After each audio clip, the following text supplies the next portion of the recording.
Yellow Jackets. Not Yellow Jacket Stadium. We're in Long County Veterans Stadium, on the road again. We want to be home. We want to be home. I'm Jim Sewell, alongside Coach Chris Davis. We got Paul Wood roaming the sidelines for us tonight, and we're set for a big night of Friday night high school football here. It's the Jeff Davis Yellow Jackets going to take on the Long County Blue Tide in a non-region game. It's our fourth straight road game. Jackets come in at 3-0 on the season. Long County is 0-4. Chris, they're coached by J.T. Pollock, who was for years at Appleton County, and we never had much success against him at Appleton County. We did win the one meeting against him since he's been at Long, but he's a great coach with a lot of experience and is going to have our hands full tonight. It is, and JT's one that's always been in a spot where he scouts his group, he scouts who he's playing. He's kind of always known Jeff Davis, so it doesn't matter if he's at Long or where he's at. He's going to have the guys prepared. We were watching a little bit before pregame here, and his numbers are down a little bit from what he is used to. He's still got some decent-looking athletes out in different spots. I'm sure he's going to put them in a spot to make some good plays. He does. He's got some young players. Only 6 seniors on this team, so it's a young team. But some of these guys, their quarterback is a sophomore. He's young. He's gaining experience, but he is same thing we've seen for 3 weeks now. He's elusive. He's got a decent arm, and he's going to give us a lot of problems. Yeah, and watching the coaches, watching some of their receivers in pregame. Of course, you can't tell too much because they're throwing a little bit easier, but some of them it's a hit or miss if they're going to catch it. And so, he's got a couple good receivers that he relies on, but at the same time, it's got to be a good pass, it's got to be a good catch. And we've got 2 games back-to-back with 2 pick sixes. So, I'm hoping they're a little scared to throw on their defense tonight. They do spread it out. They run 4 wide, sometimes 5 wide. They've got a couple of pretty decent running backs that can get some tough yards. They run a lot of their running game is inside or either on a jet sweep with the slot receivers going in motion. The 2 guys in the slot, Rowe and Johnson, are dangerous. They've got some speed, and they can get to the perimeter and cause you some problems. Well, and Jim, we've been very lucky the last couple of weeks. Again, our defense has been pretty good about intercepting, knocking, batting balls down. Our secondary's doing a good job of staying with the receivers. We've given up a big play here and there, and that is one thing that's dangerous against Long County, and it always has been, is they are a big play team. Right. They're going to hang around. They're going to keep clawing and scratching, and all of a sudden they may hit a big play for momentum change, and it deflates you a little bit. It's how we bounce back. And, we talked about it on the way down here. We've been bouncing back pretty good from penalties against ourselves and being down in the hole, and so got to see what we do tonight. Well, this senior night here at Long County, they have their seniors out on the field. They be going through the senior night ceremony, so we're going to be underway here at hopefully at the bottom of the hour, with kickoff coming at 7:30. We'll take a 2-minute timeout, get some words from our sponsors. We'll be back after 2 minutes on the Jeff Davis Yellow Jacket Football Network. Abundant Life Pharmacy in Baxley cares about your health and your family. Visit them for all your prescriptions and over-counter drug needs. While they are choose from their large selection of drugs, gift items, and they even have a health food store that offers gluten-free food. You can use their convenient drive-up window or go inside. Abundant Life Pharmacy, located at 117 North Main Street in Baxley, across from McDonald's in Baxley, or call 912-367-8404. Go Jackets! Your financial matters are your business and your business owner. We keep it that way. At the Bank of People's, we have the tradition of confidentiality. Bank of People's, member FDIC. Did you think you may need to call Ear, Nose, and Throat Clinic of Coffee County? ENTCC provides a full range of ear, nose, and throat services for patients of all ages, including treatment of sinus disorders with endoscopy surgery, the treatment of sleep apnea and snoring, and allergy testing and treatment. If you'd like more information on any of their services, please ask any member of their team. 912-384-2200. 2 convenient locations, one in Tipton and one in Douglas. Let the providers at Ear, Nose, and Throat Clinic of Coffee County help you feel better. Hi, I'm Jason Wilcox, Director of Behavioral Health at Jeff Davis Hospital. When it comes to mental health issues, you want personal care and devoted attention for your loved one. Jeff Davis Hospital has a new state-of-the-art behavioral health unit with all private rooms. Dementia, depression, bipolar disorders, anxiety disorders, and schizophrenia are a few of the conditions we treat in our behavioral health unit at Jeff Davis Hospital. Now you have a center of excellence close to home. Allow our staff to assist your loved ones on the road to recovery. And now we send it back to Jim Sewell and Coach Chris Davis. Thank you, Ronnie. We are here at Veterans Stadium in Ludowici, Georgia, Long County High School, as we're getting set for Friday night football. The Yellow Jackets taking on the Long County Blue Tide. Jackets 3-0. Long County is 0-4. And Chris, we had an unexpected off week. I talked to the players and coaches last night on the warm-up show. And one of the concerns that I had and talking with them is how did the players handle that unexpected off week, and now they've got 2 weeks of beating on each other. They're going to be ready to go tonight. No doubt. And, last week after after it was all finalized and announced we weren't playing, I know the coaches kind of backed off a little bit on game prep and all the different things and got ready this week. I can tell you from a player standpoint, they're hungry this week. They're ready to go back and find somebody because they're mad. For some of them, they got what they felt was their senior night coming up taken away from them. And even though they know there's going to be another one down the road, for them it was a special event. They were already working to get things done, and they are hungry. They're ready to get out on this field and play tonight against another team, and I'm hoping they're going to want to prove a point. And that's what the players we interviewed 3 players last night: Matt Glass, Nate Lewis, and Chaston Googe, and that's all 3 of them made the same comment. We pound on each other hard in practice. We're ready to see a different color jersey and hit somebody else besides our own teammates. Right. And anytime you have that, and again, taking something you're prepared for, you're ready to go, and it's not there, you're looking now, all right, who's next? Because we're ready to get back on it. So, every circumstance is different, just like our circumstance tonight. It's a little different than we're used to. Well, we're out in the crowd tonight. They have a small press box, and they didn't have room for us to fit in the press box, so we're sitting at the top of the visitors' bleachers. So we're in amongst the Yellow Jacket fans, and you're gonna hear them loud tonight. This will be fun. I've done this once or twice years ago in Vidalia for different reasons. we won't get into right now. But Stan Rentz knows why we did that. Dr. Rentz can text. And so. But it is unique to be here right in amongst the crowd, and you're gonna get that excitement. We're gonna feel the crowd when the Jackets make a big play.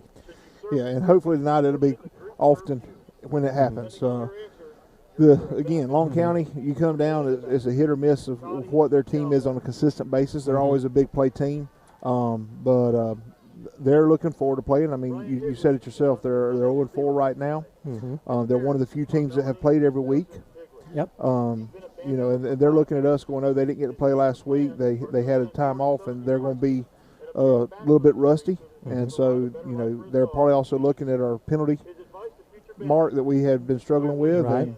And, it's senior night. Yeah. And you as a former player, you knew you had that little bit extra adrenaline on senior night. Normally it's at the end of the year, but, because of COVID, everybody's moving them up in the year. Yeah, and I tell you, Jim, I actually like that idea because it goes ahead and honors your seniors up front. It kind of puts the pressure on them in a way, but it honors them, it gets them recognized, but then it also allows them the rest of the season to lead as a leader. There you go. It allows them to go out and show who they are. Your fans and their parents, everybody's looking, going, oh, that's the senior, that's the senior. And so it puts a little bit more, not deserving pressure, I should say. It's not the hard pressure it's on them, it's the deserving pressure, because now you're out there and they're playing all season as that senior, right, as opposed to getting recognized that last night of the season. And so right now the plans is we'll be right now scheduled to be our bye week next week. That could change. I know the coaches, if they can find the right fit for a home game to work in to give us another home game, they're working that.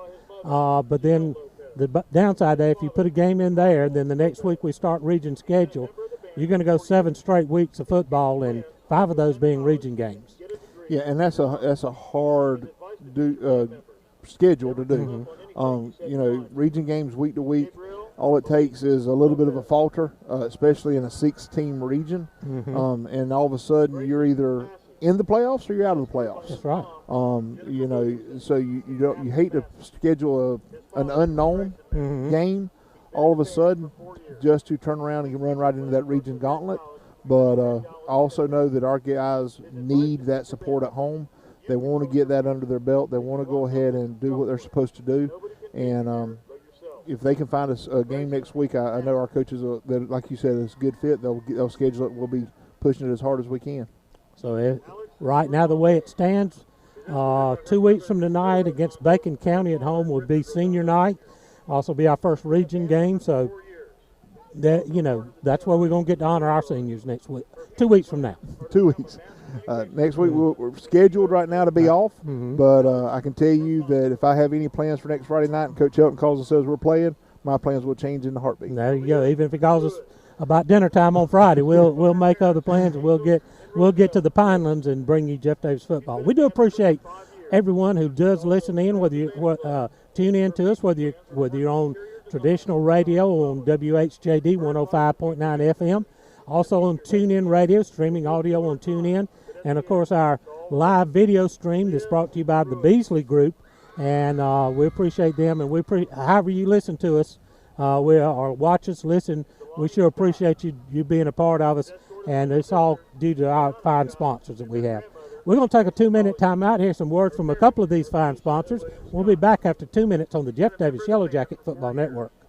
A dream vacation, need a new car, rainy day fun, baby on the way. What are you saving for? Simply grow your savings worry-free at Altamaha Bank and Trust. With our Savings Made Simple tool, your debit card purchases are rounded to the nearest dollar and transferred daily from your checking account to your savings account. It's really that simple. You save when you spend. Savings Made Simple is just one of the free services we offer to our customers. Give us a call or come by any of our locations and we'll get you enrolled. Member FDIC, Equal Housing Lender.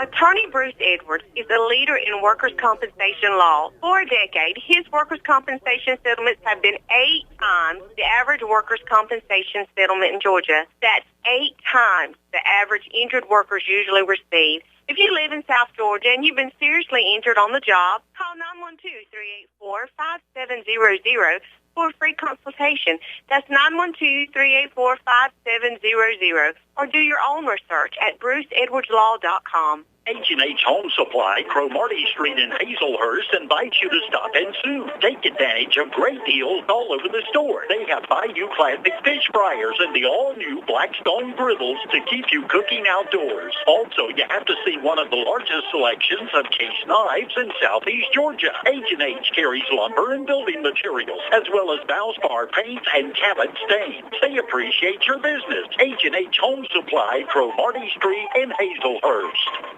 Ready to dig into your to-do list? Here at Lassiter Tractor Company, we have big tractors with even bigger value. Right now, we are offering up to $2,700 off all John Deere 3E Series tractors. With user-friendly controls and plenty of strength and versatility, you'll be ready for any job on your land. Go to www.lassitereq.com or come visit us at any of our 7 locations throughout South Georgia. You don't want to miss out. Some restrictions apply. To dealer details. Offer ends October 30th, 2020. For more of the pregame show now, Jim Sewell and Coach Chris Davis. We're back here at Veterans Stadium in Long County High School. Jim Sewell alongside Coach Chris Davis. We got Paul Wood roaming the sidelines, and of course our guy back in the studios, Ronnie Williams, doing his excellent job back in the WHJD studios. Here on our video production crew, Lauren Dixon, Abby Hernandez, and Jacob Williams. Giving us our video live stream. We thank all of our fine crew here that brings you Yellow Jacket football.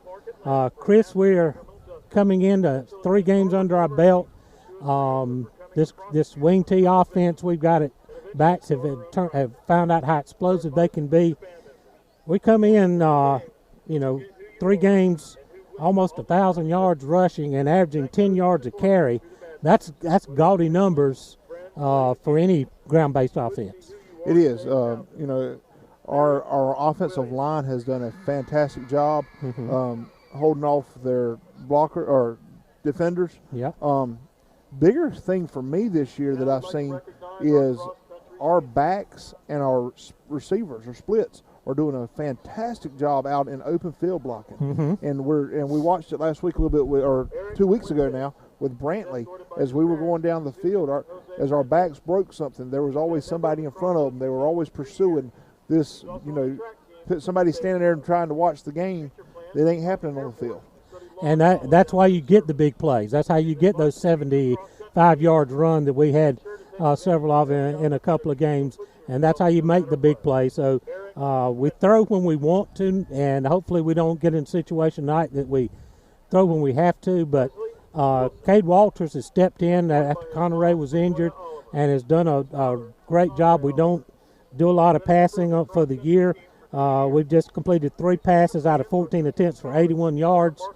That tells you that we're not a passing team, but it's there. We've got Cade can spin the ball really well, and we got some talented guys out on the edges, and then our running backs out of the backfield are also good receivers. Yes, they are, and our skill positions, if they're in open space, their ability to be shifty and to make moves. They're not taking very many hard hits whenever they're in open space. They're able to try to slide, get away. Our yards after contact are pretty high. I don't know the number off the top of my head, but we're not going down on that first lick, and that's a testament to our coaches and how they're working with our skilled athletes on driving their feet.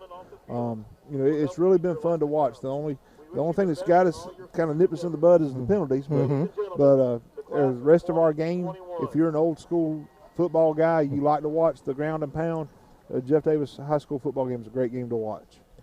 We are going to have some players step up tonight. Ahias Allen, our leading rusher, who's got 302 yards and 3 touchdowns in 3 games, going to be out for this game with a foot injury. Austin Wood going to have to he'll slide over to the side Ahias normally plays and play that side of the wing back. It's going to be Peyton Laney, Willie Skipper, some other guys, Cason Clance possibly going to come in and fill that gap that Ahias has left here with his injury. And we've seen those guys, everyone you just named, throughout the season. We've seen them come in and spot play. We've seen them come in and give breaks. We know that there's not going to be much of a drop, if any drop, when those guys come in. And again, a lot of that comes back to our offensive line continuing to do what they're supposed to do.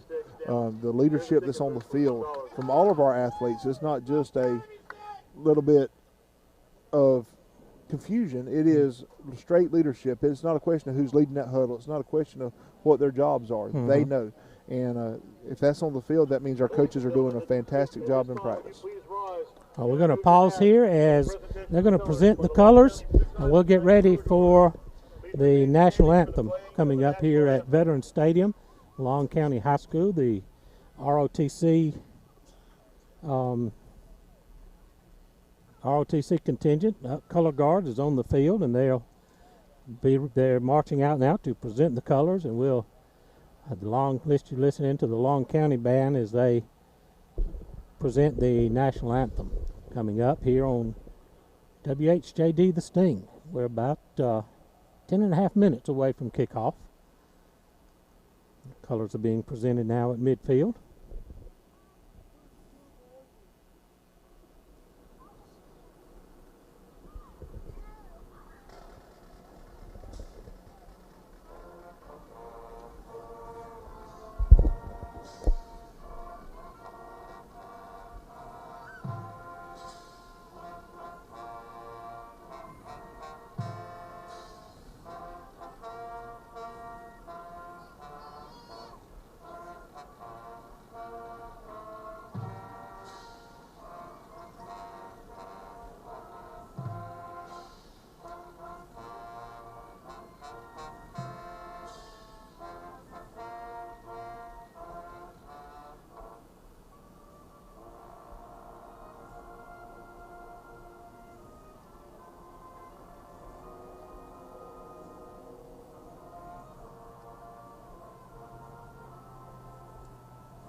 There you have the national anthem here from Veterans Stadium and Long County High School.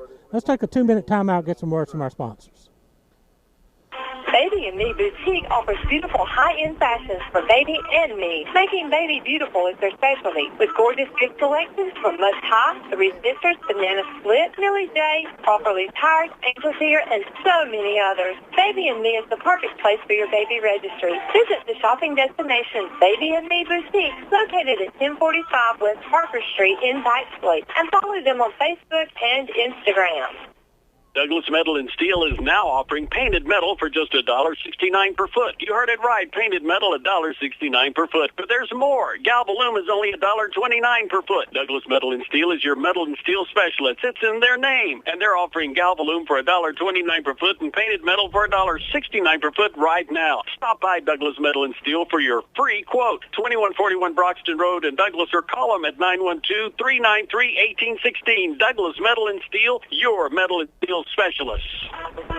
Hazelhurst Auto Parts is your one-stop for all of your truck and tractor parts. They also specialize in hydraulic hoses, adapter fittings, air conditioner hoses, and all other auto repair parts.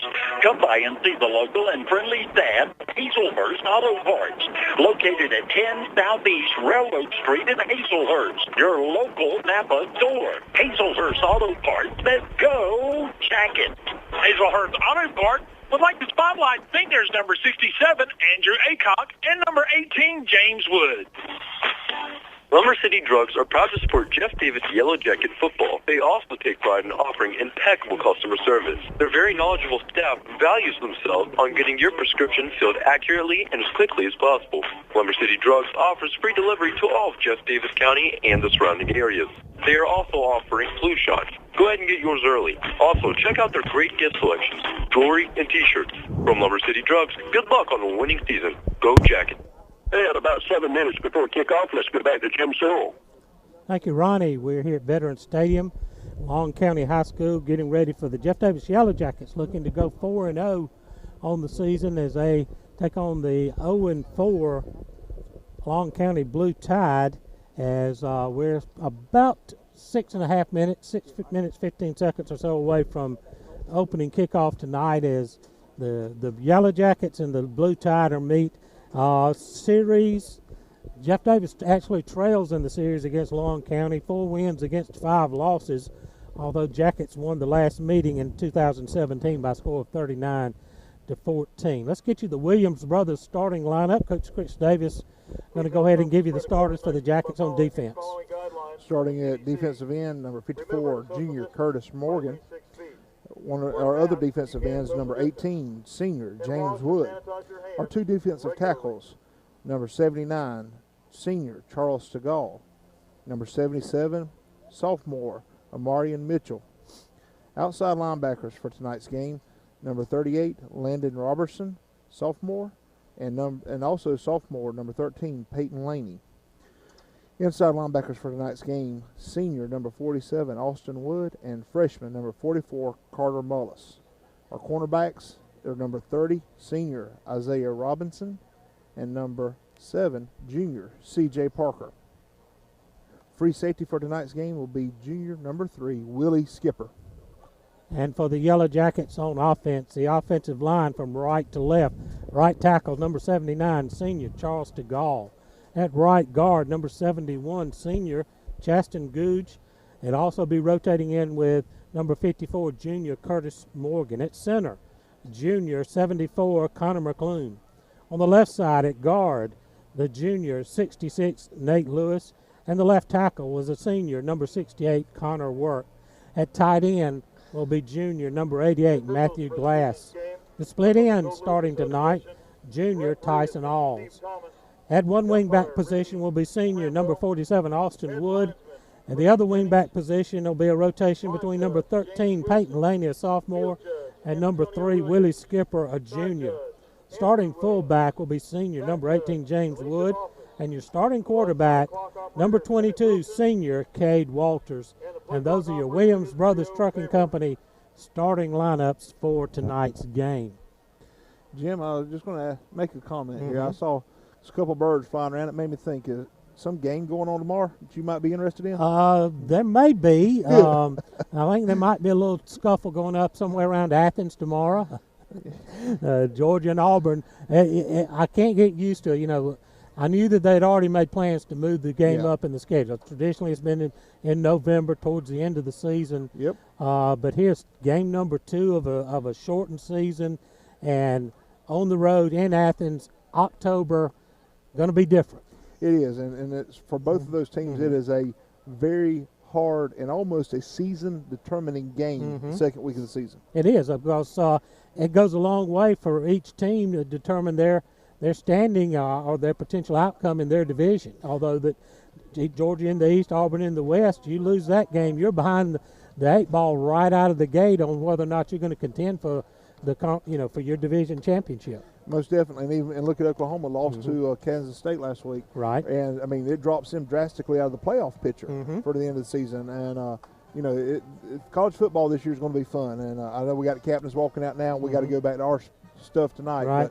But if you didn't know, there is a good game going on in Athens tomorrow. You might want to check out. I think it's prime time on ESPN. So they're going to have some activities tomorrow at the Big House. I think the Republican Party's having a get-together, I think at Weatherly Park. And so plenty of time. It's going to be through in time for the 7 or 7:30 kickoff for Auburn, Georgia tomorrow night. So get out in the community and support these local events. The one in the morning is a health thing. They got a fun run, and then they got a couple great activities and some health stuff for at the Big House that the Chambers put on. So if you want to get some of that stuff checked out, guys, come on out. It's from 7 to, I think the run starts at 7:30 to noon. So come out by the Big House. Captain for the Jeff Davis Yellow Jackets, number 79, Charles DeGaulle. For the Long County Blue Tide, number 4, Javen Williams. And we're seeing this a lot this season, Jim, because of COVID. Only one captain walking out, but every place we've been that's done senior night, you got your seniors lining the sideline as honorary captains, and only one walking out to the coin toss. These, Marty can tell you, the lights here are a little. Well, the pole behind us went out. A little dim here, and the Carolina blue jerseys with white numbers can be difficult to read. So hopefully they're going to get that light situation taken care of. It is a dark end of the field down. Throw it to the right corner. But the captain's on the field for the coin toss. The head official going over the information with both teams. Flips a coin. He's going to get the decision here in just a second. As the Long County Blue Tide make their way out onto the field. Here comes your Blue Tide, ladies and gentlemen. So Jeff Davis won the toss, and we deferred to the second half. So we'll be kicking off to start the game. Long County will be receiving. They'll be moving from right to left.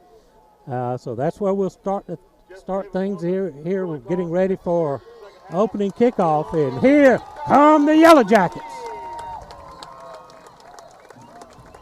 Jackets come out in their white jerseys with the navy blue numbers, the gold pants, the navy blue helmet with the interlocking JD in gold. The Long County Blue Tide, as we mentioned, in the Carolina blue jerseys, white pants, and white helmets. Beautiful night for football, Jim. It's a little slight breeze. Yeah. It's cool. This feels like a late October night as opposed to the first Saturday in October. And it is wonderful temperature-wise, as it's going to be a beautiful night here, hardly a cloud in the sky. And we're going to see as they get ready to kick things off here. Number 8. Number 2. So you've got Dwayne Rowe and Amari Douglas back deep to receive the kickoff for the Blue Tide. And, well, we know Placencia has got most of his kicks, if he's kicking it deep, is going to end up in the end zone, hopefully. So Audiel, who's kicked several into the end zone for touchbacks, we're going to see how he starts things off here. He also will sometimes do the pooch kick, or we've even tried a couple of onside kicks.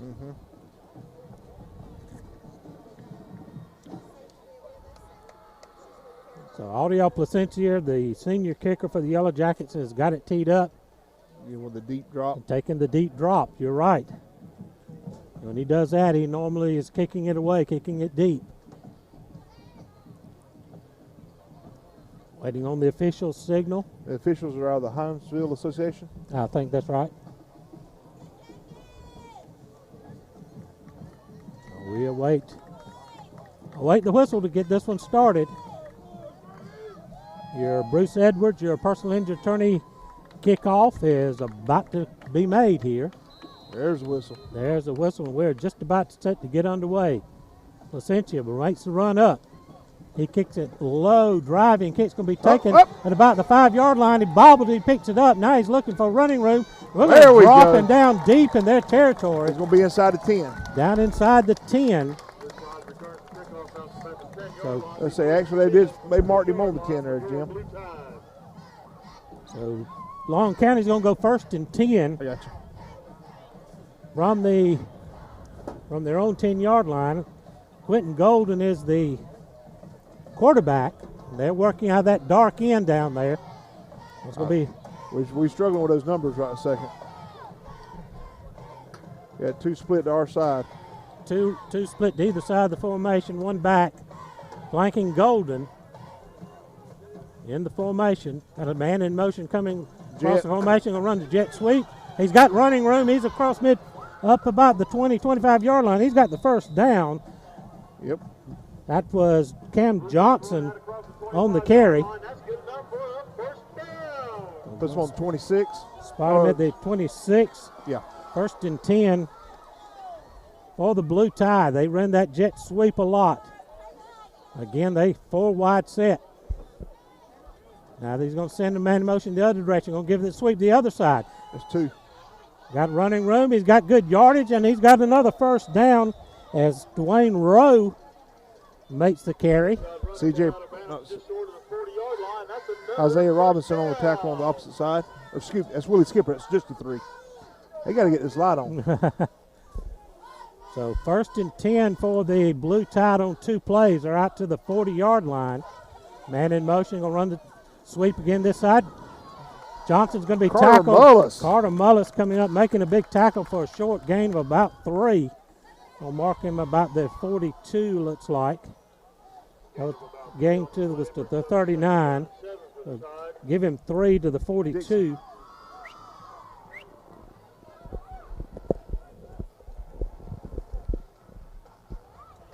Second down, 7. Stay in the 4 wide set. Going to send motion across. Quarterback keep. Golden's going to keep it. He's under pressure from the far side. Going to hit him and drop him for a loss. Carter Mullis in pursuit, and James Wood, I believe, on the tackle. Austin Wood, rather. Loss of 2. So bang it. A loss of 3. Make it back to the 39. And Kay Waters in on that as well. Quentin Golden, the quarterback, on the keeper that time. Got to be careful. They're getting us running from side to side. They watch him come up the middle. Stay 4 wide. Looks like we moved. They gave a hard clap, and we kind of got a little lean across the line of scrimmage. That's going to cost us 5 yards. 3rd and 5. Makes it 3rd down and 5. Big possession play for the Jacket defense.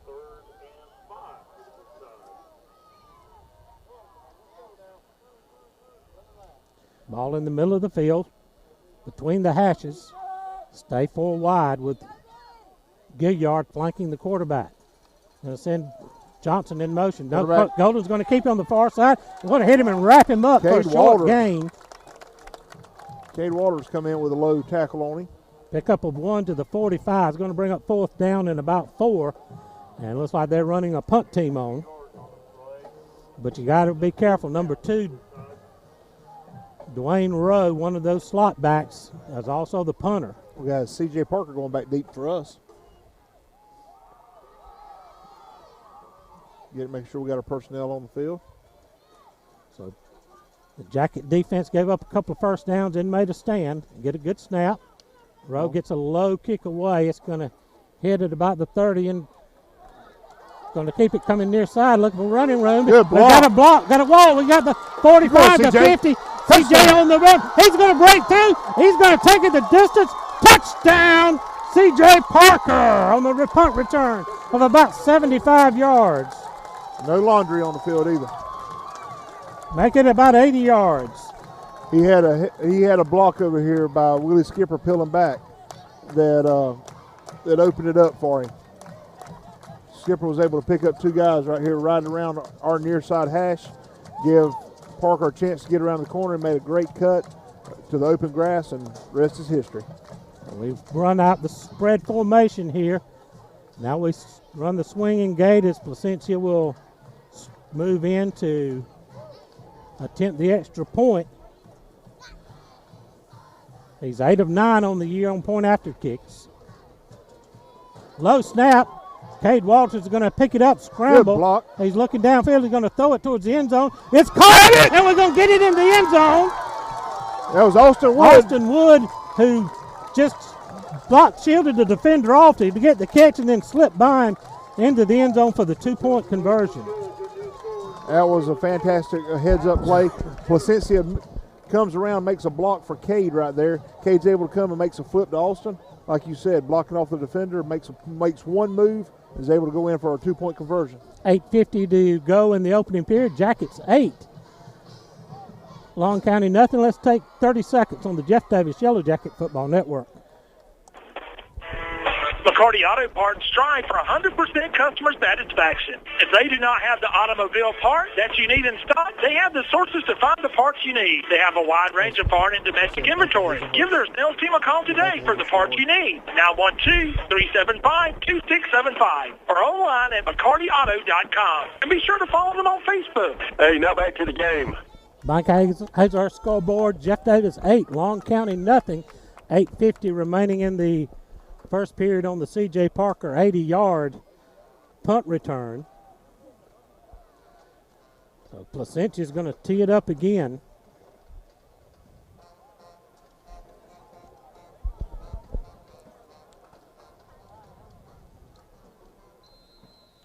Your Bruce Edwards, your personal injury attorney, kickoff. Coming up is Placencia again with a deep drop. Kicks another driving kick that's going to hit and roll into the end zone for a touchback. So Long County will start on their own 20-yard line. Their second possession of the night.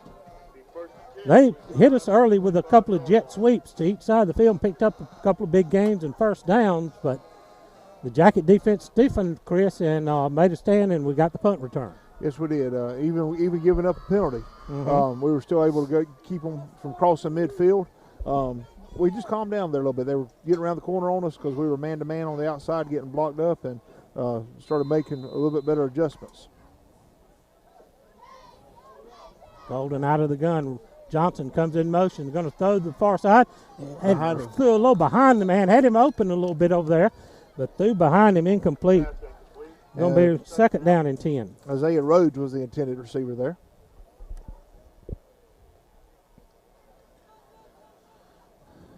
Long County's doing the hurry-up offense here. They're not even huddling. They stay with the full wide set. I believe that's Gilliard in the backfield alongside Golden. Now they're going to send Rhodes in motion. Rhodes going to take the jet sweep, looking for running room on the far side. He's going to get a good gain of about 7 or 8 yards. It's going to bring up third down and short. That was 30 there on the tackle for us. So that was Isaiah Robinson coming up, making an open field tackle over on the sideline. Make it the 27. Take a stab literally in the dark. Exactly. Let's call it third. Let's call it the 26. Make it third down and 4. We almost jumped that time. Now he looks to the sideline, change of play, full wide set again, out of the pistol formation this time. Got to watch handoff inside to Gilliard out of this formation.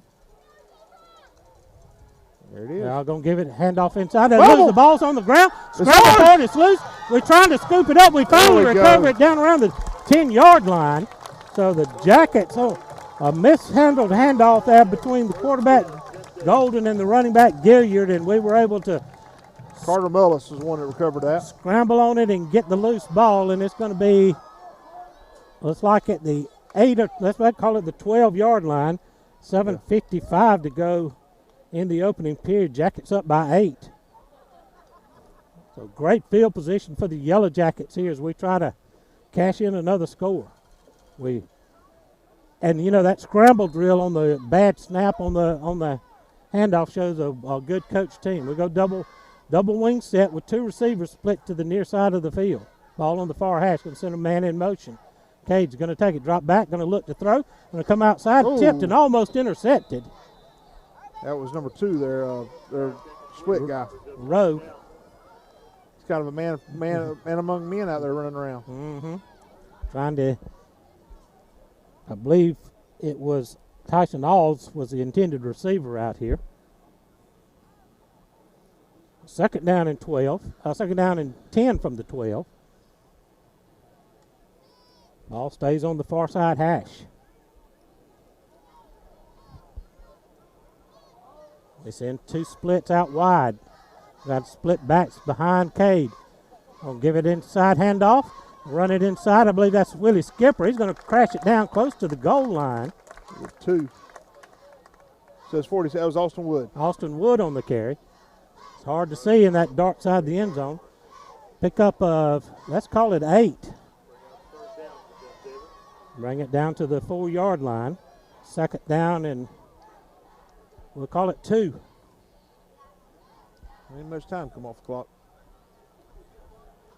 Now we're going to send 2 to the far side of the field. Empty backfield set.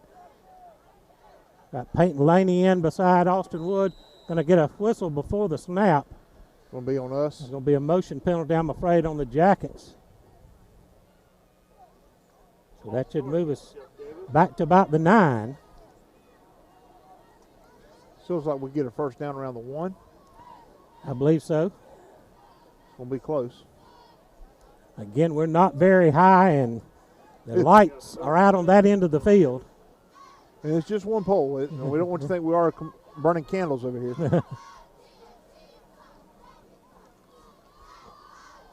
The Jackets have it.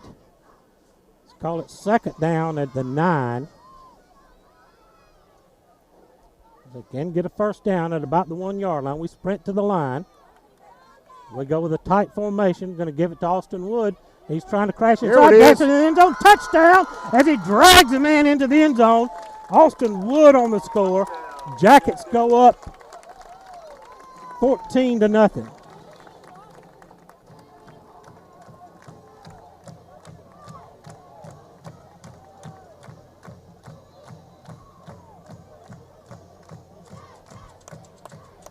So we run the swinging gate again as Matthew Glass is snapping. Cade Walters to hold. We got it. Everybody spread all over the field. Down to 4 seconds on the play clock. Now we sprint in. We're not going to get this off. And that's going to be a delay. Took a little bit too much time there. So we'll have to back it up 5 yards and make the extra point try a little bit harder. We just took a little bit too long in the spread. Delay a game against Jeff Davis and Paul. We lining up again here. Ready for the extra try attempt. This time we just line up in straight formation. Placencia with the longer extra point attempt. He's got plenty of leg. He kicks it through. 6:44 remaining in the first period. Your Bank Hazer scoreboard. Jeff Davis 15. Long County nothing. 60 seconds on the Jeff Davis Yellow Jacket Football Network. Southern Eye Care has been your trusted eye care specialist in Hazelhurst since 1995. You can count on their expertise in treating all types of vision problems to help you see your best. From glasses to contact lenses, from surgical vision correction to treatment of eye disease and injury, their team is here to help take care of your eyes. Call to schedule your appointment today, 912-375-2516, and online at southern-eyecarepc.com. Go Jackets! If you are a Class A CDL holder with 2 years of experience, come on out and apply with Williams Brothers Trucking. WBT cares about the safety of their employees and would love to have you as a part of our family. WBT offers great benefits like competitive pay, 401k, health care, and hauls that will get you home every day. We look forward to working better together with you. Williams Brothers Trucking in Hazelhurst. It's 7:45 now. Back to Jim Sewell. Let's check in with our Southern Eye Care sideline reporter, Paul Wood. Paul, tell us about the touchdown. Yes, sir. Offensive line just opened up a hole, and Austin took it into 11 yards. The penalty a while ago was it was at false start. These same officiating crew said they having a problem with the way we're lining up again. And Coach Elton's out there now trying to figure it out because he's already talked to one officiating crew or whoever the head officiating is. They said it's perfectly legal for them to line at a 45, but the Hinesville officiating crew is saying they've got to be square to the line of scrimmage, just like we were in Atkinson County. Right, and Coach Elton still in discussion with the officials down on the sideline. Is us. We're waiting on the Bruce Edwards, your personal injury attorney, kickoff. Like Hazer scoreboard, Jeff Davis 15, Long County nothing with 6:44 remaining here in the first period. We've returned a punt for a touchdown, recovered a fumble at about the 12-yard line, and took it in 3 plays to get the score. We had a bad snap on that first extra point attempt, Chris, but a good scramble drill, and Cade was able to find Austin Wood to get it in for the 2 points. Most definitely, Jim. And again, going back to what we were talking about in our pregame show and a couple of things we talked about last week, nobody stopped on that play. Nobody stopped to watch to see what was going to happen. As soon as they realized it was a bad snap, Placencia turned and made a block. The rest of them made a block. Austin and our skill guys went into mode they were supposed to be in, and opened up and got in those positions to be able to catch a pass. We'll check with Paul Wood again. Paul, what did you determine with the conversation down there? I do believe the officials are going to keep their stance on it. Our wingbacks are going to have to line back up on the square to the line of scrimmage. They can't be at a 45. Much to our difficulties, we had that difficulty against Atkinson County, but the officials ain't budging on it. All right, so again, that's you take your chances sometimes with the officiating crew. So yes, and it's those little things that throw your timing off a little bit. Audiel Placencia teeing it up. He's taking a deep drop. He's kicked one of the 2 into the end zone. He makes his run up, gets some air under this one, kicks it high and deep. It's going to sail into the end zone on the fly. And so once again, Long County will take over on their own 20-yard line. Their third possession with 6:44 remaining in the first, and the Jackets up by 15.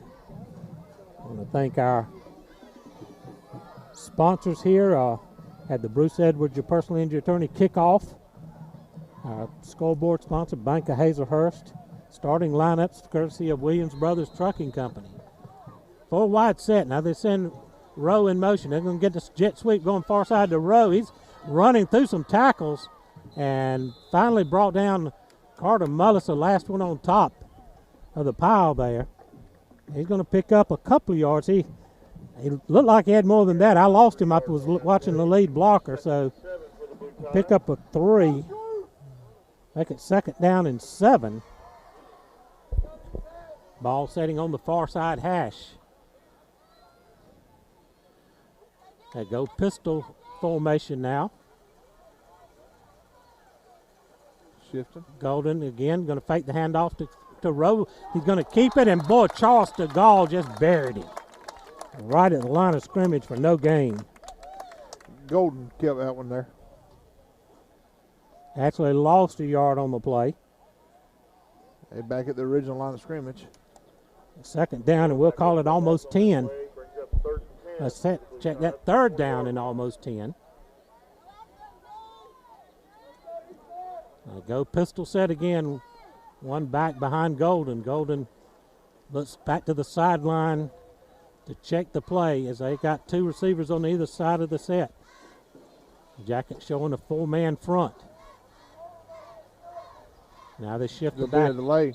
Shift the back up beside him. Going to get a delay of game. Check that. Long County calls a timeout. McCarty Auto Parts timeout. 30 seconds on the Jeff Davis Yellow Jacket Football Network. Abundant Life Pharmacy in Baxley cares about your health and your family. Visit them for all your prescriptions and over-counter drug needs. While they are choose from their large selection of scrubs, gift items, and they even have a health food store that offers gluten-free foods. You can use their convenient drive-up window or go inside. Abundant Life Pharmacy, located at 117 North Main Street in Baxley, across from McDonald's in Baxley, or call 912-367-8404. Go Jackets! Yeah, now we take it back to Jim Sewell.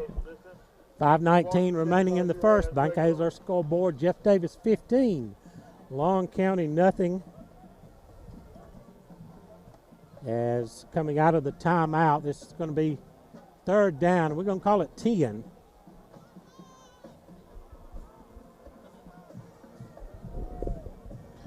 Their split's got some wide. This guy over here on our inside our next to our hash is just widening us out to get away from everybody. They got 3 to the far side of the field, 1 to the near side. Golden going to run far side, looking to throw, going to pull up and throw downfield. Overthrows everybody. It's incomplete. Going to bring up fourth down in a punting situation.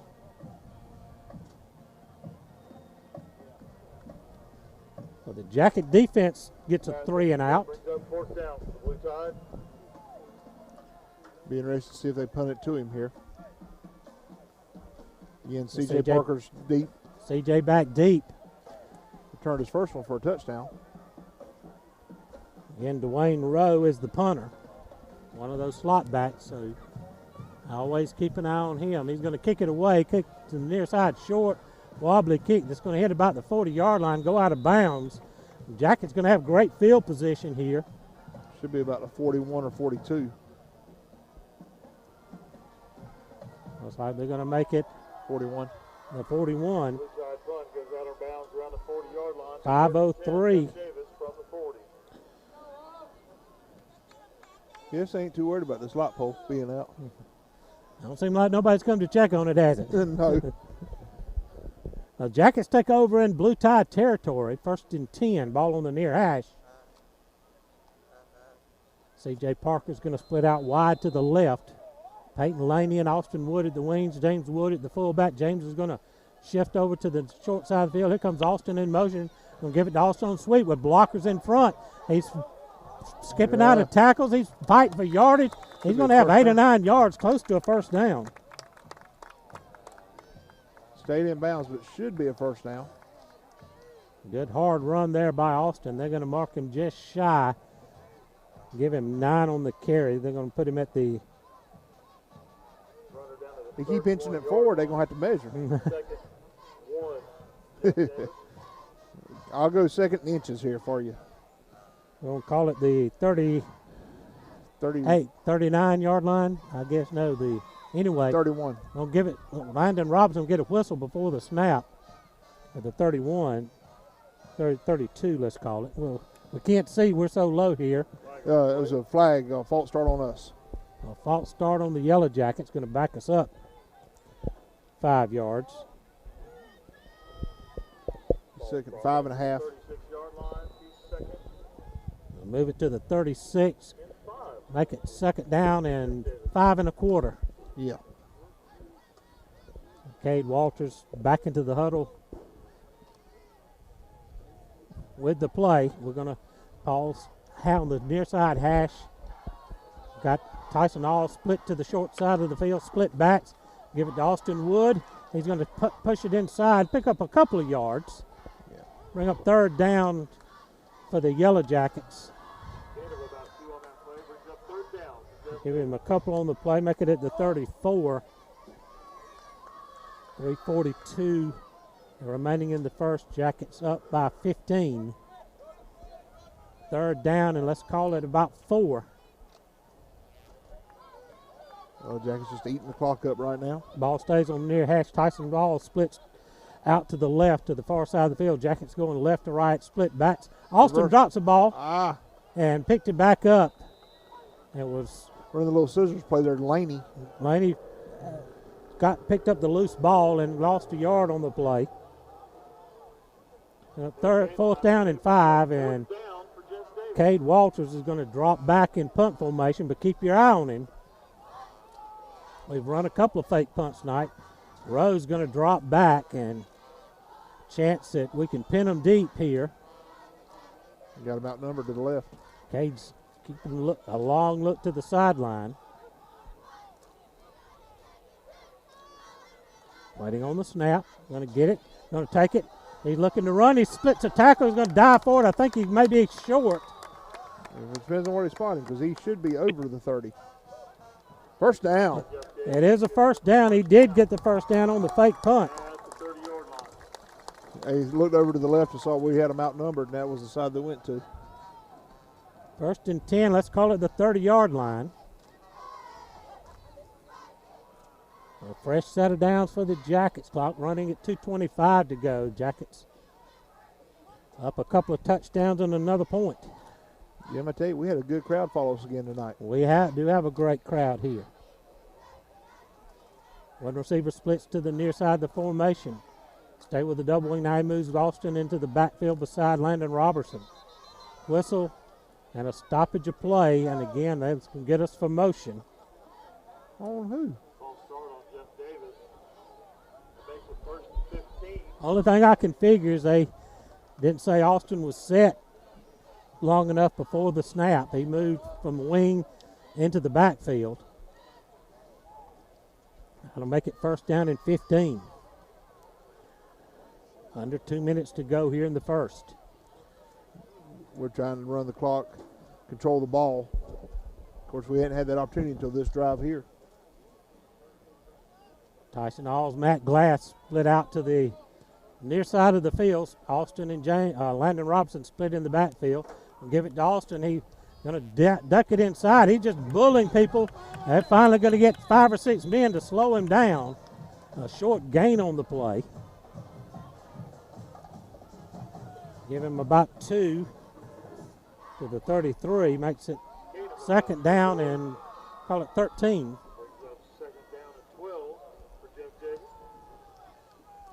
C.J. Parker checking in.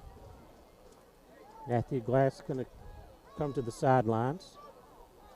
We both got 2 receivers in with Tyson Alls and C.J. Parker. And they're going to both split out to the left side of the formation, the wide side of the field.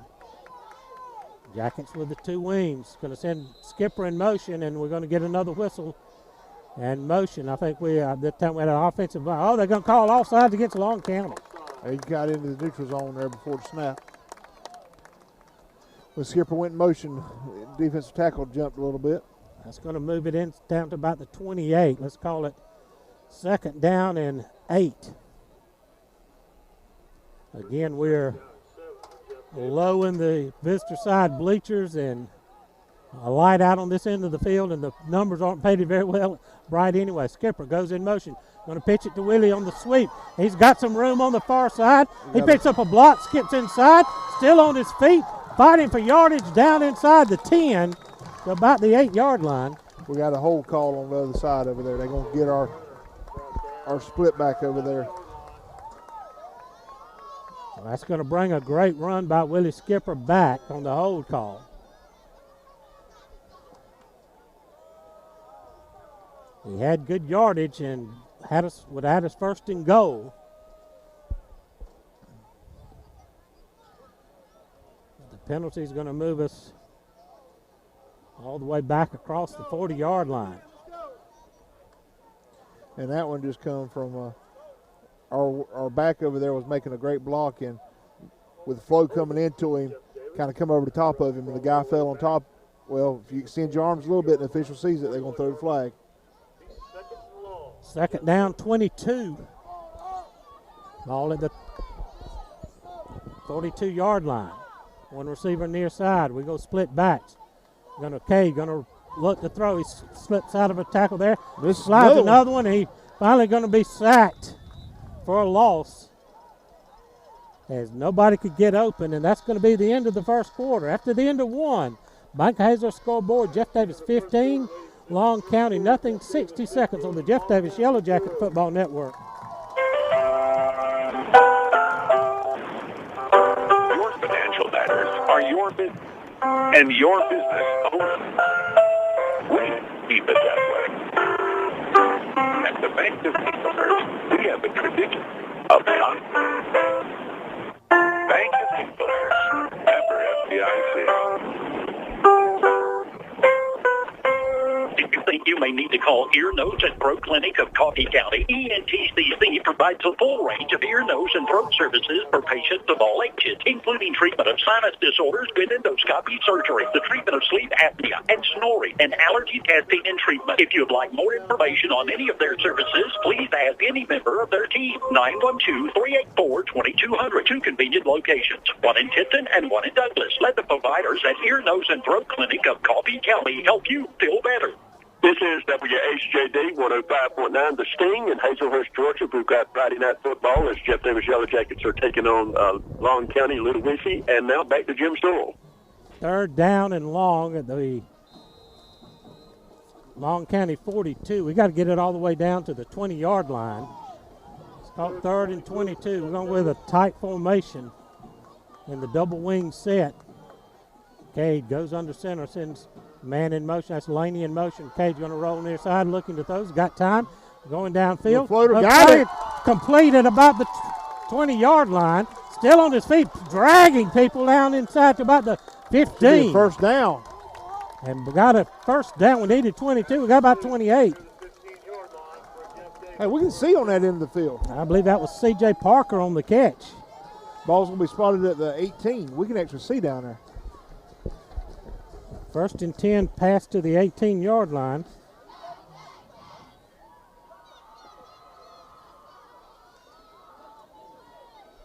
Landon Robertson in at the fullback. Robertson in at the fullback. Double wing set. One receiver split to the near side is C.J. Parker. Going to send to Austin in motion. Going to give it. Cade's going to keep it watching. Pitch it to Austin. Austin. That's Laney. Laney's down near the goal line. Going to be stopped just about the 1-yard line. Peyton Laney taking the option pitch. That's going to be 1st and goal to the 1. Peyton kept a great relationship with Cade right there. As soon as Cade was getting hit, he made the pitch at the last minute, give Peyton a chance to get around the corner. Inside the 2, almost to the 1. See, if you're watching on Facebook or listening to us, share with your friends. 1st and goal from the 1.5. Austin got it. Into the end zone. Touchdown. Peyton Laney on the carry. Laney on the 2-yard touchdown run, the 1-yard touchdown run. That makes it 21-0.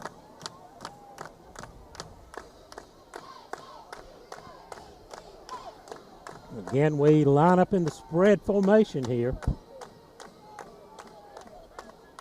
Run the swinging gate. And Placentia will come set up to attempt the extra point. We got the scramble drill for the 2-point on the first score after the Parker punt return for a touchdown. Audio drill the next one. This one kick is up and good. 10:57 to go in the second period. Jeff Davis 22, Long County nothing on the Bankhazer scoreboard. 30 seconds on the Jeff Davis Yellow Jacket Football Network. Hi, I'm Jason Wilcox, Director of Behavioral Health at Jeff Davis Hospital. When it comes to mental health issues, you want personal care and devoted attention for your loved one. Jeff Davis Hospital has a new state-of-the-art behavioral health unit with all private rooms. Dementia, depression, bipolar disorders, anxiety disorders, and schizophrenia are a few of the conditions we treat in our behavioral health unit at Jeff Davis Hospital. Now you have a center of excellence close to home. Allow our excellent staff to assist your loved ones on the road to recovery. At this time, we go back to Jim Stoll and Coach Chris Davis. 10:57 remaining in the first half. Jeff Davis 22. And Long County nothing on the Bankhazer scoreboard. Yeah, that was the first time, that was the first drive we've had this game, been able to control the ball, control the clock. We had some penalties that set us back, but each time we come back from it, 3rd and 22, we end up getting a long pass play there, Jim. Great job by the Jackets right there to control the clock, get us into the second quarter. Bankhazer scoreboard, Appleton County 17, Statesboro 7, Tiff County 7, Irwin County 6. Audiel Placentia has it teed up for the Bruce Edwards, your personal injury attorney, kickoff. Drives another one high and deep, and they'll watch it sail into the end zone. Recognize if you are Jacket sponsors, Lassiter Tractor Company, Douglas Ear, Nose, and Throat of Coffee County, Douglas Metal and Steel. And again, if you're watching us or joining us on Facebook, we know Jim and I were talking earlier. We've got people from California, from Virginia, Texas, Louisiana joining us on Facebook. Share it. People that can watch these young gentlemen, cheerleaders, band here in a little bit, doing their thing. Toombs County 14, Berrien County nothing on the Mike Hazehurst scoreboard. Long County goes to work full wide at their own 20-yard line. 10:57 to go in the half, and the Jackets have extended the lead to 22. Pistol set. Going to run a little option look here. Golden's going to keep it straight ahead. He's going to get across the 25 to the 26-yard line. Wrapped up there by Robinson and by Carter Mullis. Second down and 4. He kind of gave a little look like he's going to pitch it on an option, but then kept it himself right up the middle. Stay in that same pistol set. Looks over to the sideline to check the play. I believe that's Smith in the pistol set behind the quarterback now. Going to fake the handoff to Smith. He stumbles as he keep it coming near side. And Cade Walters was waiting on him. Going to wrap him up. Going to be close to a first down. Right, they're spotting him at the 29. Will be about a yard short.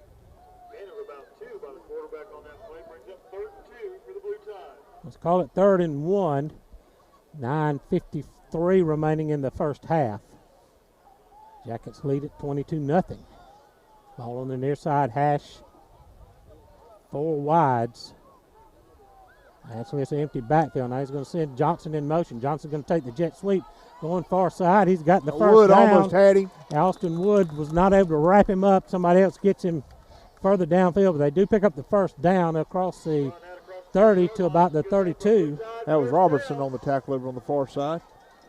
Gives them their first down. They're still trying to get across midfield for the first time tonight, Jim. It's all been played on for the first quarter in the dark side of the field. Now we're in the light, but Long County driving out of the pistol. He does that first clap, try to get somebody to jump. Now he looks over to see what the play's going to be. They have run 4 wide almost every play tonight. Pistol set. Golden waiting on the snap. Going to take the run. Going to pitch on the offense. Going to get him. Wow, 2 Jackets there. Cade Walters. And Austin Wood. Big loss on the play as they nailed him as soon as he took the pitch. That didn't fool anybody. Loss is back to the 29-yard line. That's a 3rd down and about 15. 2nd down and 15, rather.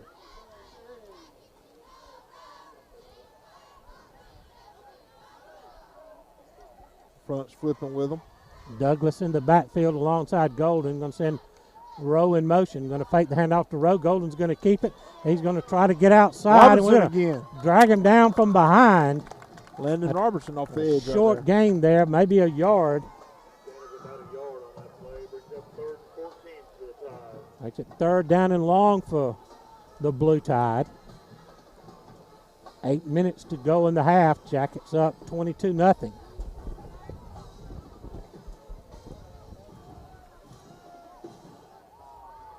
And they spread the field. One back in the backfield, man in motion across the formation. Going to quick throw to the far side, incomplete. Brings up 4th down in a punting situation. Jackets should get the ball back with plenty of time. It's 7:47 remaining in the half. And a 3-score lead. C.J. Parker going back deep. He's already got 1 return for a touchdown tonight. Last one they kicked out of bounds for a very short punt.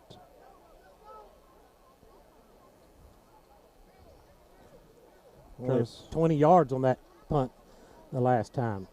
He's doing the same thing here. Rose going to kick it away from me. Gets a little bit more height on this one. Have a little bit more difference. Let's see where they spotted as the official. Should be about the 45. Walks up the sideline. He's going to stop right at the 45. 44. Be the first time Yellow Jackets have started on our side of the field for the drive.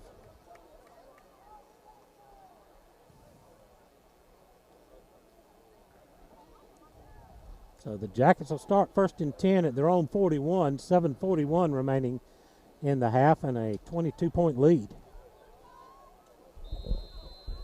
Cade Walters trots out to the huddle with the play from the sidelines. Ball sitting shaded towards the far hash. Jackets now moving from right to left. Tyson Alls is going to split to the wide side of the field, comes to the left side. Hand off in the backfield. Peyton Laney, I believe that is. He's going to be hit and dropped. It got about a yard maybe. They're going to mark him at no gain on the play. No gain on the play. Brings up 2nd down for Jeff Davis. He kept his feet moving and come forward to get back to the line of scrimmage there. Had a linebacker leak through. 2nd down and 10. Jackets have put big numbers up here early. Punt return for a touchdown. We got a covered a fumble on a short field, was able to make a score. All's going to split to the far side of the field. Ball now shaded towards the near hash. Double wing set. And Austin in motion. Going to give it to Austin. He's got looking for room on far side. Got a flag in the backfield. Austin's got big running room upfield. He's across midfield into Blue Tide territory. It would be a 1st down, but I'm afraid they're going to get us for a hold in the backfield. That came way behind the play, it looked like. It did. It was one of those, Austin was following the lead blocker around the corner. Our inside tackle right there just kept on his block a little bit too long. He actually could have turned the guy loose, but can't fault a guy sometimes for going too hard. Mm-hmm. And Coach Helton made the comment, in our chat Thursday night that, this offense, you're gonna get some holding calls, and you can live with some. But we got to clean up some. So the ball's all the way back at the. Wow, where are we? 40, 35, 33-yard line. 33-yard line. So 2nd down and long. One receiver to the near side. Going to send a man in motion across the formation. Austin all the way out here. Peyton Laney rather on the motion man. Cade's going to look to throw. He's got Tyson Alls complete. Back the original line of scrimmage. Back across the original line of scrimmage at the 41. They're going to spot him at the 44.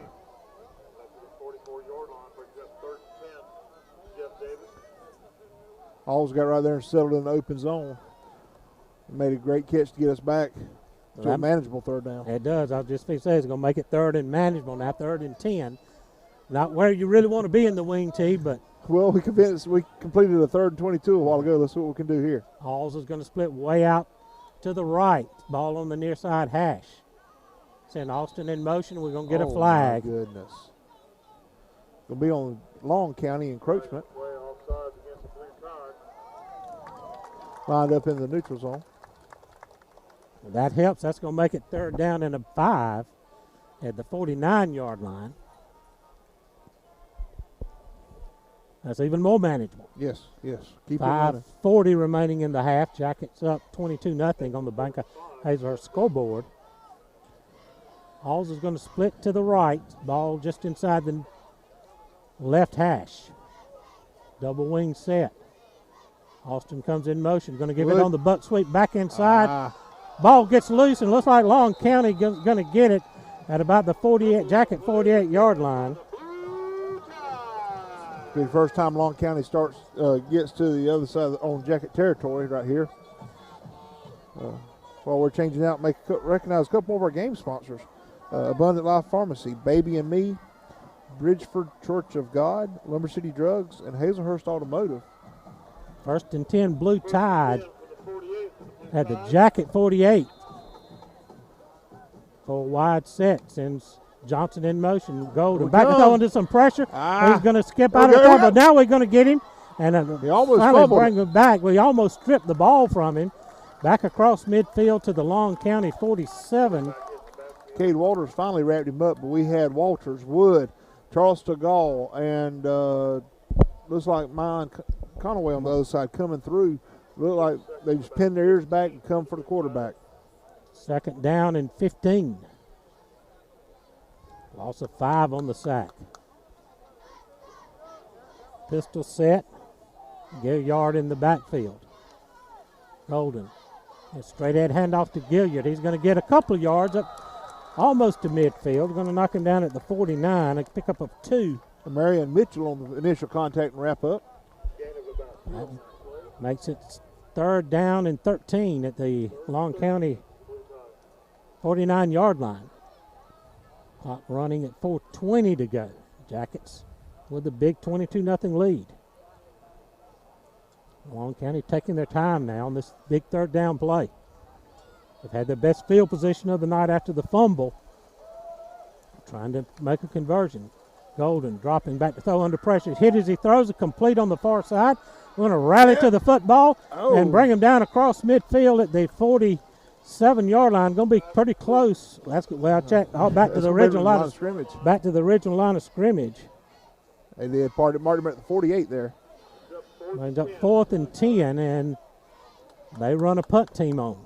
Jim, this will be even though they started out with a ball on our side of the field, this is only the 2nd play so far in this half that they run on Yellow Jacket territory. Well, C.J. Parker back. He returned the first punt for a touchdown, and they've kicked away from him since then. So which side are they going to go here? Kick it over to our sideline. Kick it to the near side. It's going to hit it about the 20, take a big roll. Roll. Going to get it roll into the end zone for a touchback.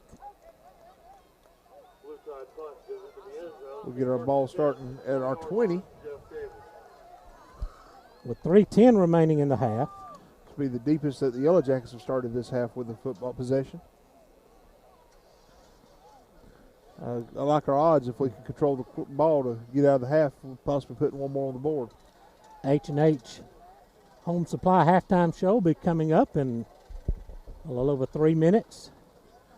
Jeff Davis Yellow Jacket, pride of the Pinelands Marching Band here tonight. I'm not sure if they'll get on the field, but we'll certainly let you listen in if they perform here at halftime. 1st and 10 Jackets. Going to run it inside, handoff to Laney. He's going to pick up 4 or 5 yards. Bring up 2nd down and about 6. Let's call it 5. Make it 2nd down and 5. Back on the dark side of the field, Chris. It definitely is now down in our corner. I keep waiting for somebody or a power truck or somebody to show up and help us out. 2nd down, 5. Clock running under 2:40 to go now in that first half. Jackets break the huddle. Come on, scrimmage quick. Tight formation, double in set. We had somebody move up front. A little bit of a flinch. That'll move us back, make it 2nd down and 10.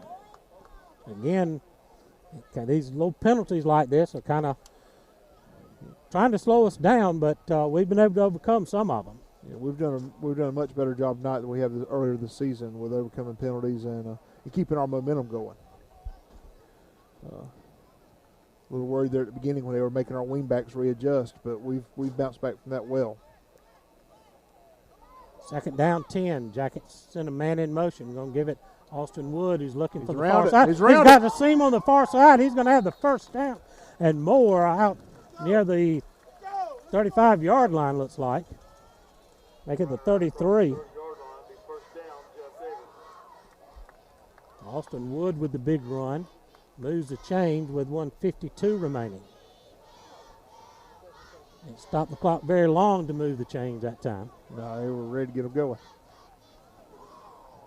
Jackets lead on the Buckhazer scoreboard, 22-0. Jackets trying to run the clock here as much as they can before they put the last score on before half. They come to the line with 90 seconds remaining in the half. Double wing set with 2 tight ends. Going to send a man in motion. Cade's going to hand it on the buck sweep back to Austin. He steps over a tackler. He's going to get ahead for the 1st down, or just shy of the 1st down at the, looks like at the 40-yard line. They're going to put him at the 41 right across it. Is that dark side of, yeah, it is, 41. 2nd down and call it 1. They passed the 50, I can see a little bit better. Ran that little counter play inside, Yes. and Austin was able to weave his way forward for 5 or 6 yards to get close to the 1st down. 2nd down, and let's call it a 1. Double 2 backs in the backfield. And hand it straight ahead. I believe that's Landon Robinson in there is going to get the 1st down up near the 45. Robertson lowering his head, getting across for us. We're down to 40 seconds left in the half. Still got to go 55 yards. Jackets quick to the line of scrimmage. On the hurry up, one receiver split to either side. Walters going to give a run the option coming near side. He's going to keep it himself. He's going to turn the corner. He's across midfield inside the 40 to the 35. Should be about the 30. Oh, spotted him. What? Looking at the 36 maybe. Yep.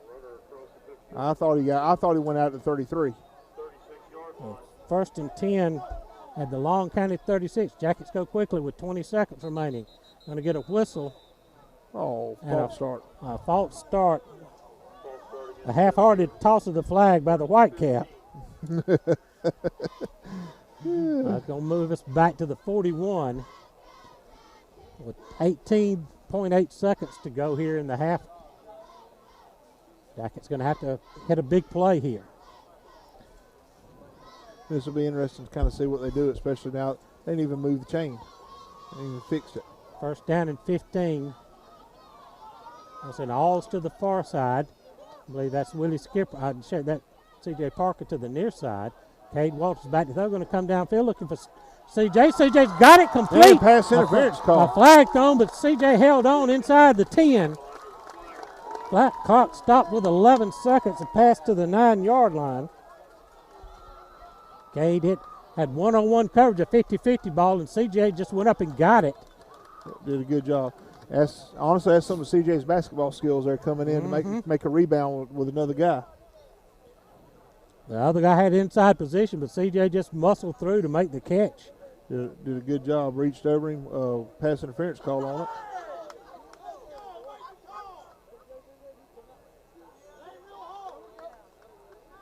Makes it first and goal for the Jackets at the 9-yard line with 11 ticks left on the clock in the first half.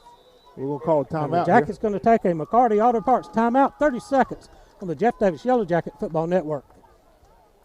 A dream vacation, need a new car, rainy day fun, baby on the way. What are you saving for? Simply grow your savings worry-free at Altamaha Bank and Trust. With our Savings Made Simple tool, your debit card purchases are rounded to the nearest dollar and transferred daily from your checking account to your savings account. It's really that simple. You save when you spend. Savings Made Simple is just one of the free services we offer to our customers. Give us a call or come by any of our locations and we'll get you enrolled. Member FDIC, Equal Housing Lender. Now let's return to the game.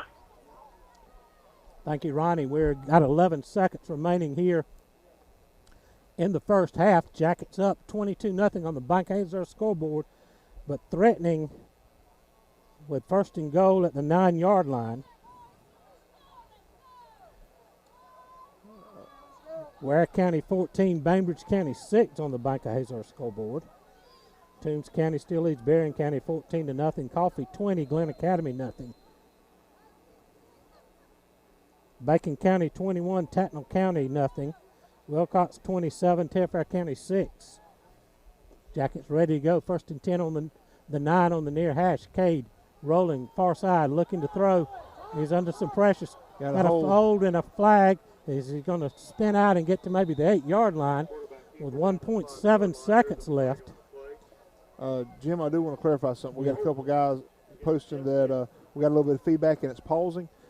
Just to let you know, we've got one bar of service. So I promise you we're trying our best. Ladies and gentlemen, thank you for bearing with us on it on the Facebook feed sponsored by Beasley Forest Products. If you'll hang with us, it keeps popping back up, and just let us know. Yeah, we've always had trouble trying to get service down here in Ludowici, Georgia, for cell phone coverage, and especially now with live stream. The ball's all the way back to the 18-yard line. So first and goal from the 18. Audio Placentia is going to come on to try a field goal, and the clock's going to run out. They should have been stopped on the penalty. And that's where the half is going to end. And Coach Helton is still wants to talk to the Whitecap. We're making sure we go to the right corner here. We're just going to go in the half peacefully here. That's where the half will end. Jeff Davis 22, Long County 0. Let's take 2-minute timeout here on the Jeff Davis Yellow Jacket Football Network. A Attorney Bruce Edwards is a leader in workers' compensation law. For a decade, his workers' compensation settlements have been 8 times the average workers' compensation settlement in Georgia. That's 8 times the average injured workers usually receive. If you live in South Georgia and you've been seriously injured on the job, call 912-384-5700 for a free consultation. That's 912-384-5700. Or do your own research at bruceedwardslaw.com. H&H Home Supply, Cromartie Street in Hazelhurst invites you to stop in soon. Take advantage of great deals all over the store. They have Bayou Classic fish fryers and the all-new Blackstone griddles to keep you cooking outdoors. Also, you have to see one of the largest selections of case knives in southeast Georgia. H&H carries lumber and building materials, as well as Valspar paints and Cabot stains. They appreciate your business. H&H Home Supply, Cromartie Street in Hazelhurst. Ready to dig into your to-do list? Here at Lassiter Tractor Company, we have big tractors with even bigger value. Right now, we are offering up to $2,700 off all John Deere 3E Series tractors. With user-friendly controls and plenty of strength and versatility, you'll be ready for any job at your land. Go to www.lassitereq.com or come visit us at any of our 7 locations throughout South Georgia. You don't want to miss out. Some restrictions apply. See dealer for details. Offer ends October 30th, 2020. Baby and Me Boutique offers beautiful high-end fashions for baby and me. Making baby beautiful is their specialty, with gorgeous gift selections from Much High, Three Sisters, Banana Split, Millie J, Properly Tired, Angel's Ear, and so many others. Baby and Me is the perfect place for your baby registry. Visit the shopping destination Baby and Me Boutique, located at 1045 West Parker Street in Bixley, and follow them on Facebook and Instagram. Good Friday evening, everyone. It's 8:26, and now we go back to Jim Sewell and Coach Chris Davis. We're here at the H&H Home Supply halftime show. Bunker Hazard scoreboard tells us it's Jeff Davis 22, Long County nothing.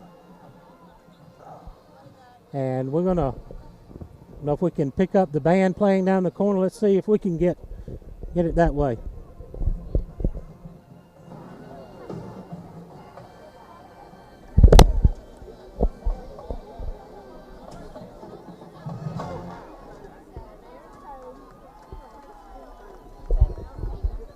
Try to pick up the Jeff Davis Pride of the Pine Lands band. Let's see if we can get them now.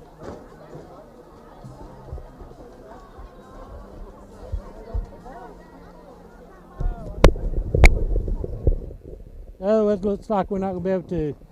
But the band's down behind the corner of the end zone and just can't quite pick them up there. So we'll not be able to let you listen in to the Pride of the Pine Lands marching band. We'll hopefully next week or 2 weeks when we get it home against Bacon County, they'll be able to get on the field and do their full performance, and we'll let you be able to listen and watch the Pride of the Pinelands band as they will do a halftime performance at home against Bacon County. Get you updated on the Bunker Hazard scoreboard around the area. Ware County 14, Bainbridge County 6. Appleton County leads Swainsboro 24-7 in the second quarter. Wayne County Benedictine tied at 20 in the second period. Last score report, Tiff County 7, Irwin County 6. That's a 7A and a well, now we got other lights. We got the other lights on our side just went out. That's a 7A school playing a single A school. Coffee County 28, Glen Academy nothing. Toombs County leads Berrien County 21-0. Dublin at the half 21, Swainsboro 8. Bacon County 21, Tattnall County nothing. Wilcox County 27, Telfair County 6. Washington County and Evans tied at 7 in the second period of play. And I will go ahead and answer your question. We can play football with half of a stadium out. We've done it a couple years ago. It's been longer than that now. But when I was getting into coaching, there were a couple games that Storm had come through and took out one side of the stadium. And so we played with one side of lights like we got right now. So, yes, we can continue playing football. About as much light as we used to see when we went up to Swainsboro, their old stadium up there. That's one stadium that comes to mind because the running joke was you always had to take your own candles to Swainsboro.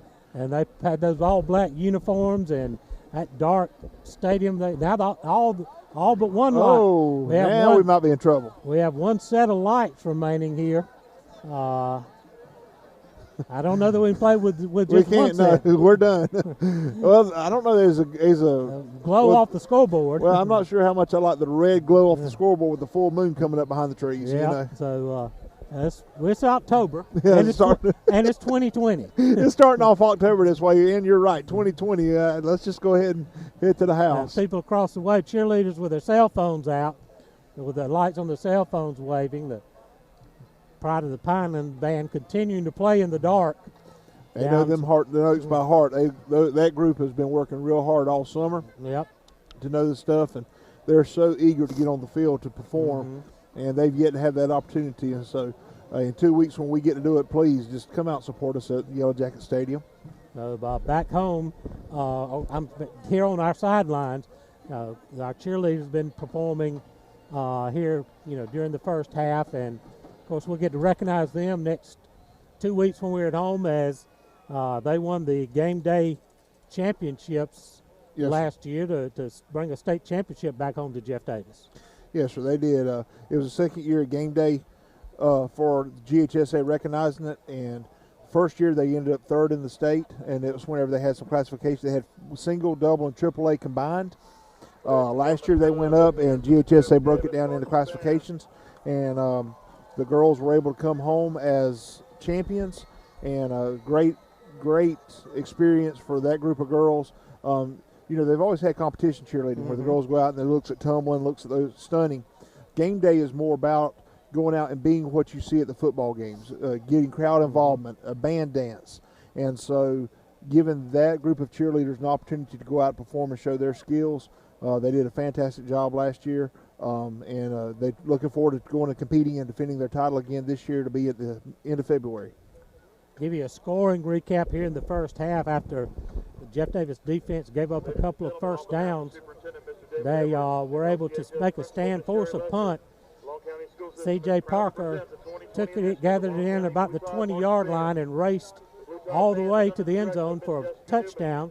On the extra point attempt, a bad snap, Cade Walters scooped it up, and they ran the scramble deal, and he was able to find Austin Wood just at the corner, right at the pylon, and he was able to slip by the would-be tackle into the end zone for the two.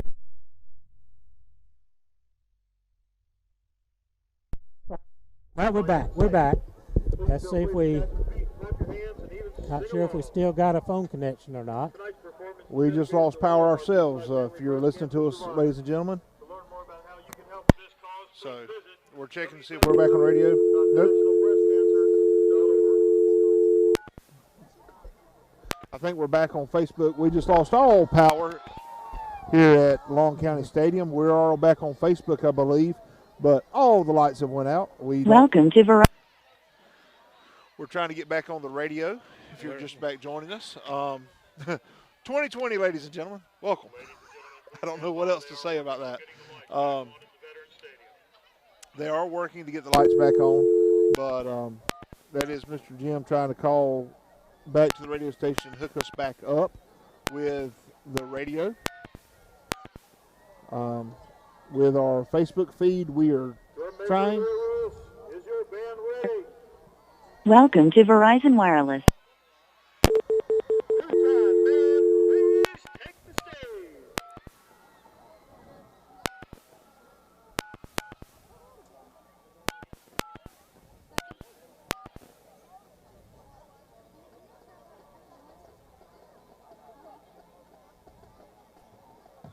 Welcome to Verizon Wireless. The number you dialed has been changed.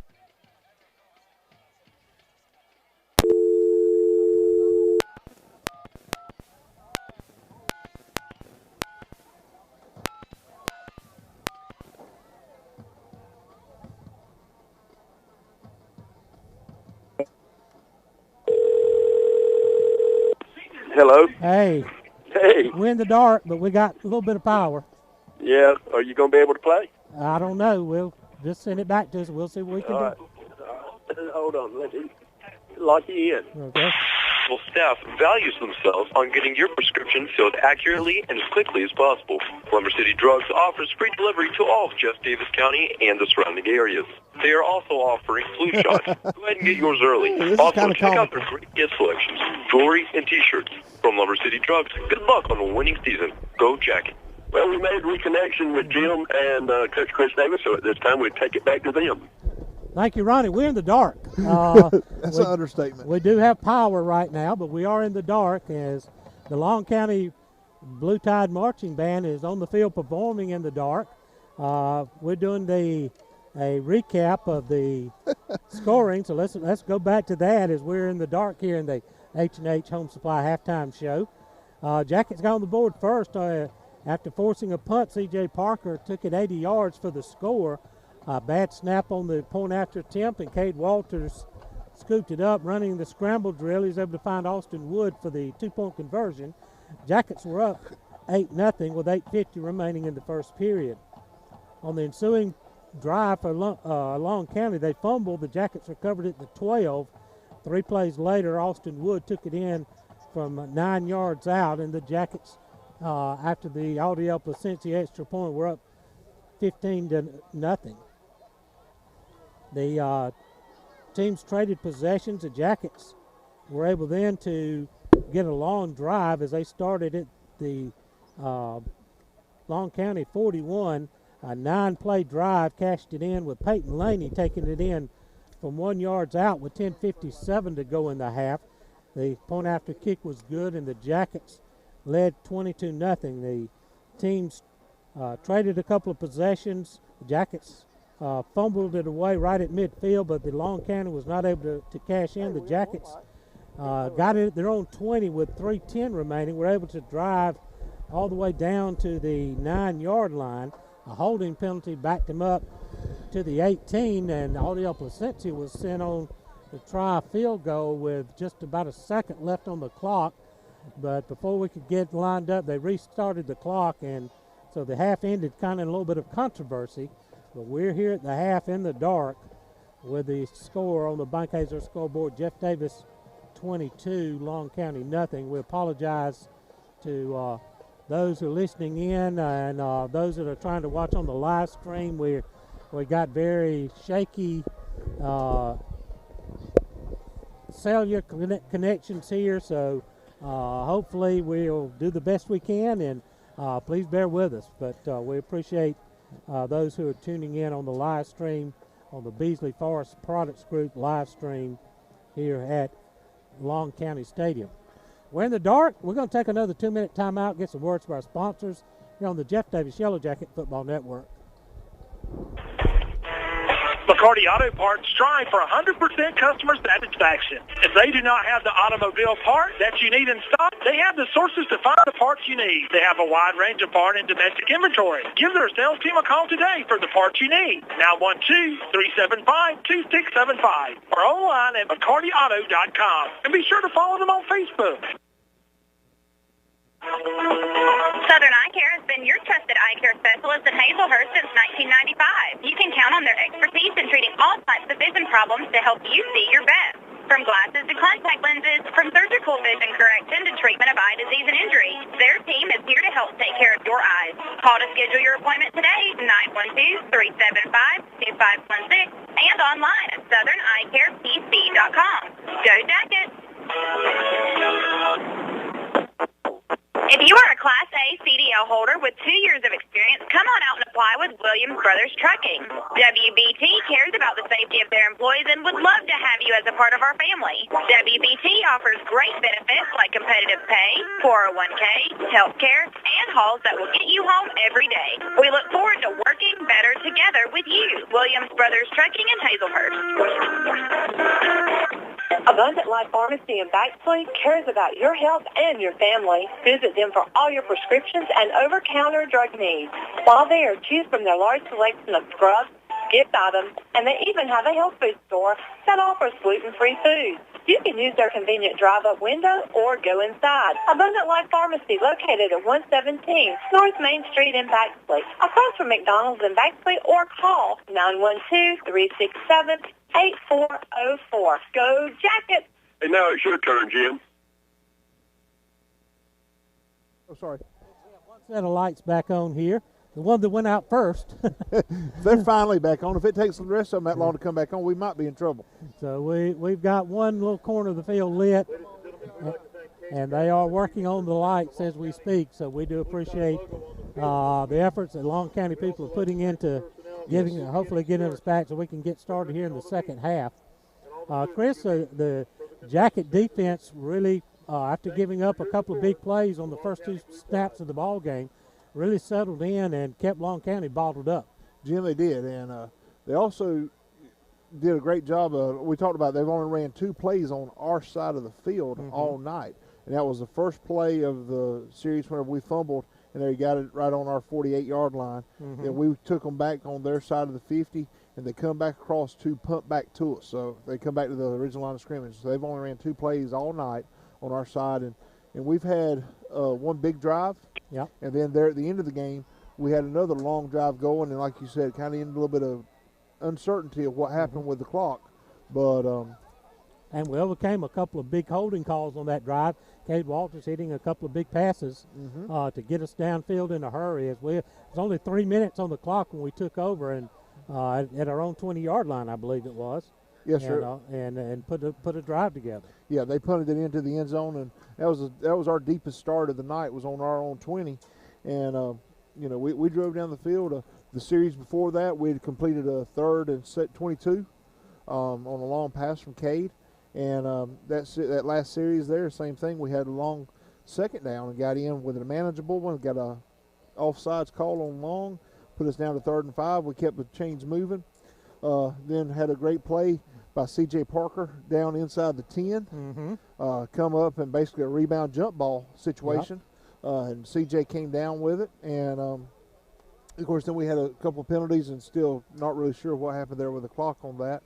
But as Placencia was coming on to make the thing, all in all tonight, overcoming the officials telling us that the wingbacks were lining up wrong again. Right. Of course, I've went and told to that was even a different association. That was Gold Leaf Association down in Atkinson County that had the problem with it. Well, and I talked with someone a while ago during our break when we were doing some of the stuff, and they said they've actually called out, above up to one of the head officials of the state, and they said that no, we are right, the officials are wrong. And now it's whether they'll get in touch with this officiating crew and tell them at halftime that we're right or not. You know how that is. Somehow or another, the white cap is always right. You're right. Unless you can pull out the rule book and show him otherwise. And sometimes if you pull out the rule book, it ain't the best option. You don't gain a whole lot when you pull the rule book on the lead official and because he thinks you're trying to show him up. We got another set of lights here on our side coming on and a few lights across the way. So we're working on right now 2.5 sets of lights as we're about 2 minutes, just under 2 minutes to go to the half. And then they'll have that other 3 to warm up. So hopefully they'll have all the lights back on by then here as we're working here, getting light and coming out of the dark here on the H&H Home Supply halftime show. Let's take another 2-minute timeout from some words from our sponsors here on the Jeff Davis Yellow Jacket Football Network. Your financial matters are your business and your business only. We keep it that way.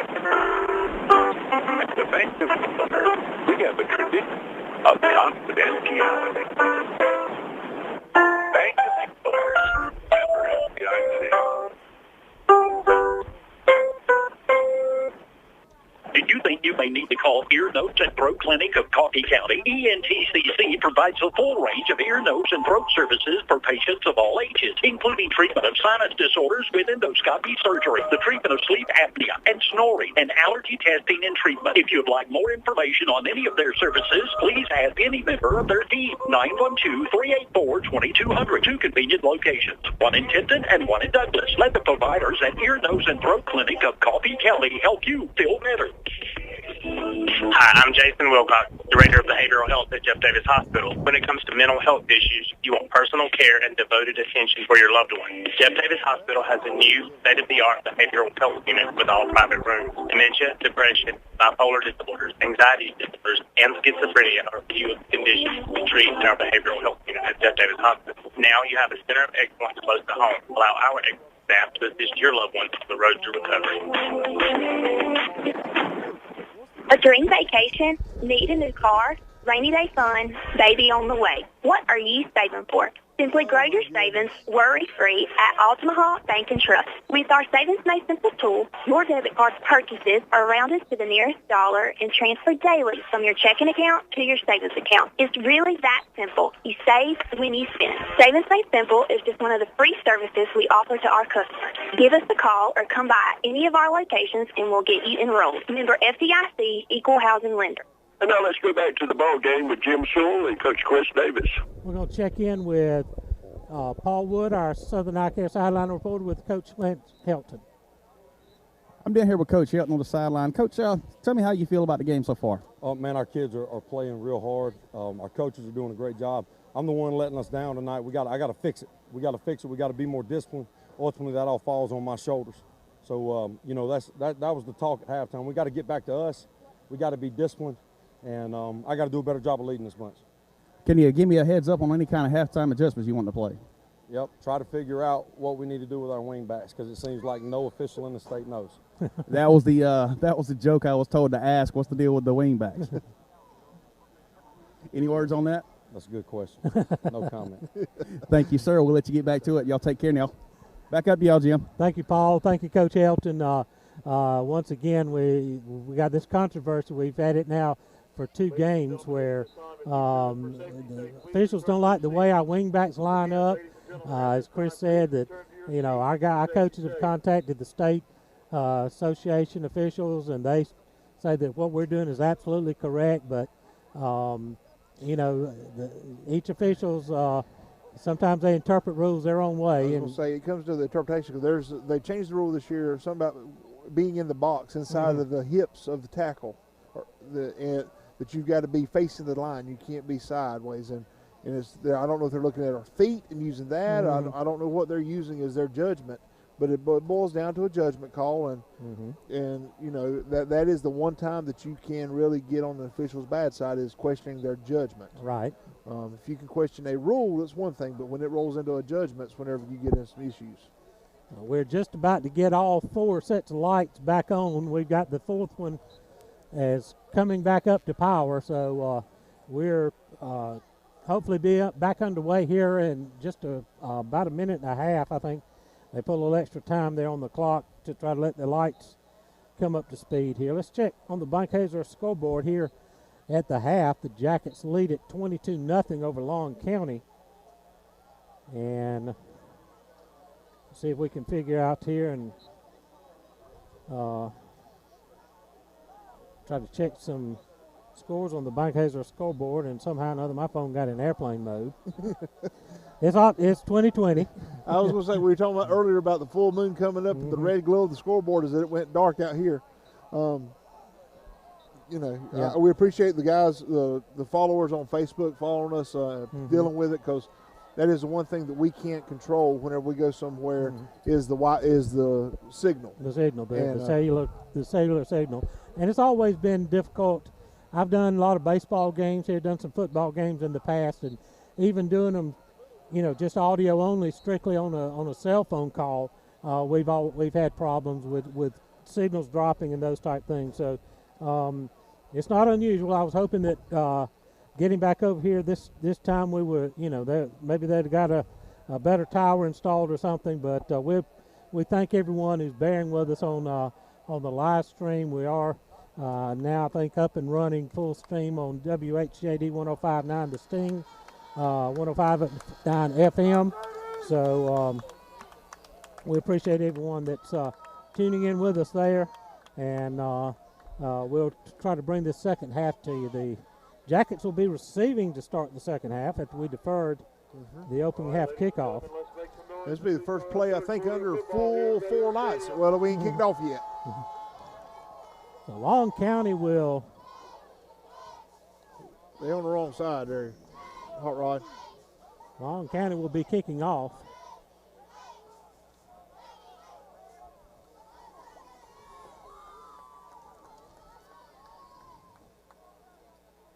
Wesley Wilson is set up to do the kicking honors for Long County. Now they flip-flop everybody.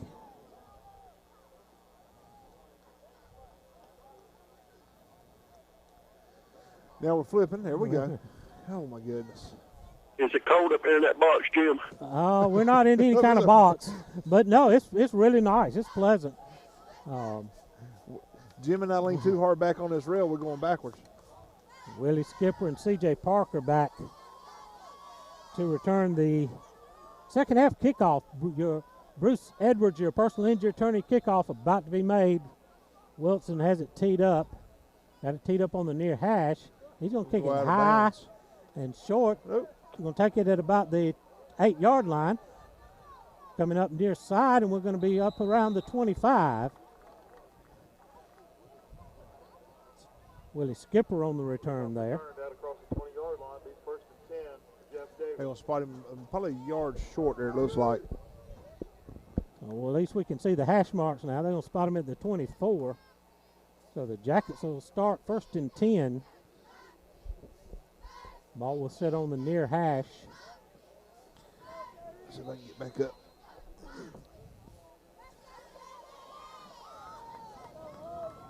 C.J. Parker is going to split to the short side of the field. Jackets moving right to left. Double wing set. Check, they got split backs in the backfield. Going to give it to the fullback Robertson. He's going to fight ahead for a couple of yards. I tell you, we got Robertson, and Robinson all out here, and I know we get it confused with them a little bit. Give him a yard to the 25. Bring it 2nd down and 9.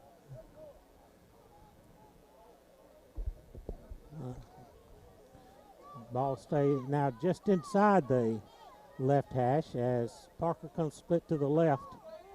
Working everything on the short side of the field. The man in motion, give it to Peyton Laney. We're going to get a flag thrown as he's up and out of bounds at the 40-yard line, but it's going to come back. They're going to get Nate Lewis on a hold right there. They are, but the Long County defender there, as soon as Nate grabs a hold of him, looks to the official and starts pointing about a hold, and of course he got the flag off of it. So that's going to move us back to the 15-yard line. Makes it 2nd down and about 19.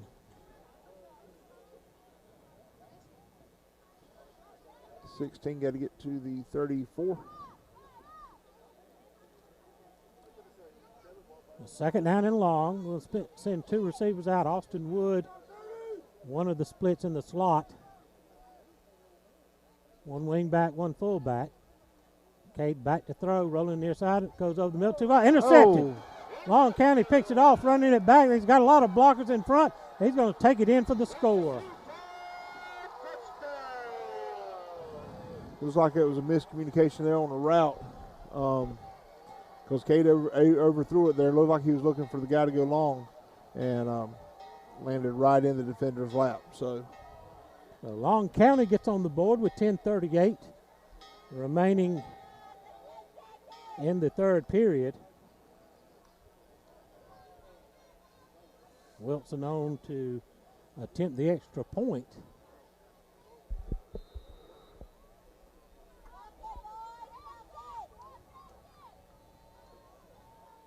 They get a good snap. We block it.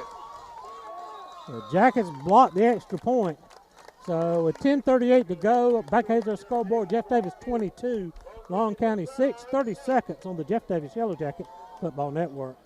Attorney Bruce Edwards is a leader in workers' compensation law. For a decade, his workers' compensation settlements have been 8 times the average workers' compensation settlement in Georgia. That's 8 times the average injured workers usually receive. If you live in South Georgia and you've been seriously injured on the job, call 912-384-5700 for a free consultation. That's 912-384-5700. Or do your own research at bruceedwardslaw.com. Hey, now back to the game.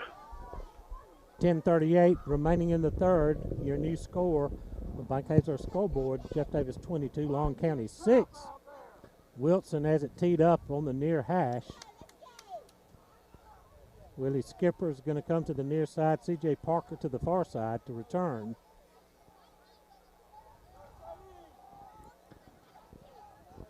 Got a kind of a hand screw out here. Wilson kicks it down deep. Skipper's going to let it roll into the end zone, and the Jackets will start at their own 20-yard line. Yeah, but they're hitting us on the sideline. So 1st and 10 Jackets with 10:38 remaining in the third. Now the lead is 16 after the interception return for the touchdown. Hello. We've had 4 pick sixes on the year. We get one back at us here. Yeah, again, that was just an errant throw. Whether it was a guy cut the route off a little short or we just got to let it float away from us. But let's see if our offense can settle back down here and make a drive what we were talking about in the first half. Parker splits out wide to the right. We've got Austin and James split in the backfield. Laney starts in motion. Going to give it inside to Wood. James is going to fight forward for a couple of yards. And we get flags in here as we get He's gone. As we get a little extracurricular activity here. He should be, for taking his helmet off on the field, should be gone. The gain was up to the 22-yard line. Offsetting penalties. So they're going to offset the personal foul or unsportsmanlike conduct, whichever they call. Let's call both of them unsportsmanlike. Yeah.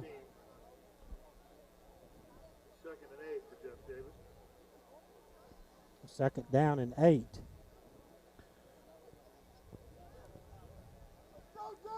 They did send the other gentleman to the locker room.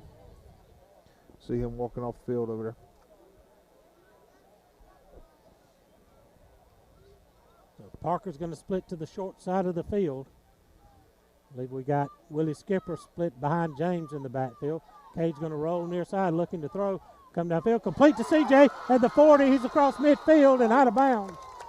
And the Jackets run the little waggle pass, and he hits CJ Parker right on the sideline. The gains across midfield to the Long County 49. 1st and 10.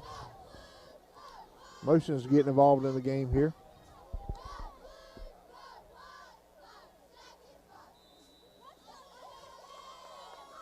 First and 10. We got a whistle here as they're near side official talking to Coach Helton. I guess he's wanting maybe a little just wanting to move people back on the sidelines. Yeah. They were trying to get the chain set and couldn't, so we having to get them out of the way. CJ's going to split to the far side.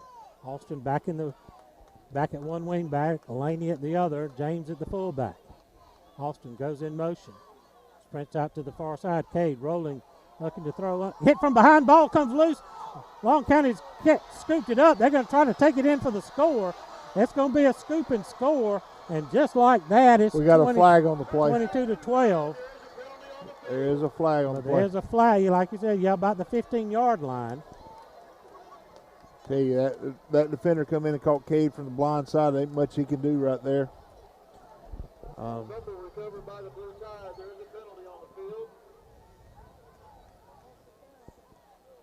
Blocking the back.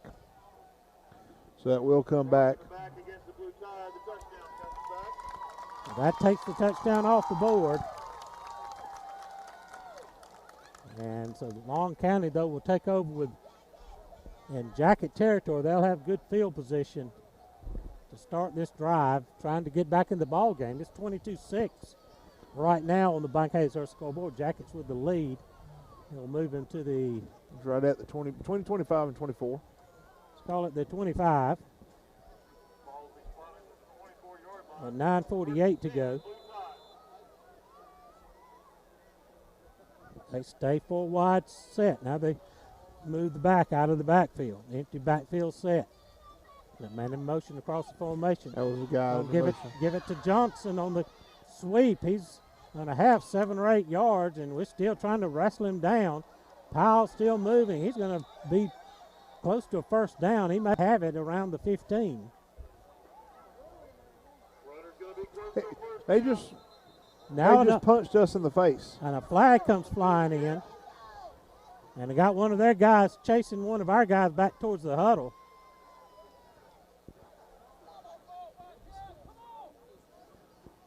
Yeah, Conaway walking with a little bit of a limp there. Yep. Or he's trying to fix his shoe. Trying to get his shoe fixed. So let's check this flag. We think it's going to be a should be on them. Personal foul or unsportsmanlike on Long County. Personal foul against Long County. He's ejected is what they just And they ejected the player. Like you said, he threw a punch. Personal foul against the Blue Tide.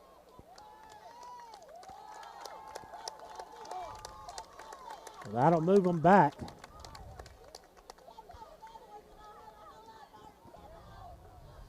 As the Whitecap over explaining it to Coach Pollock on the far sideline.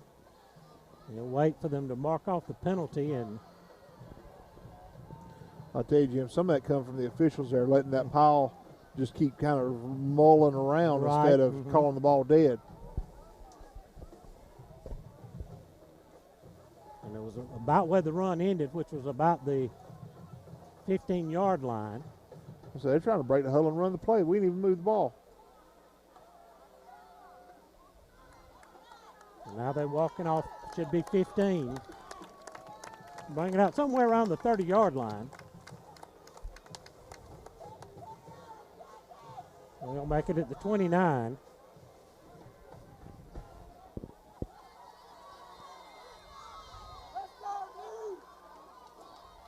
It'll be first and about 15.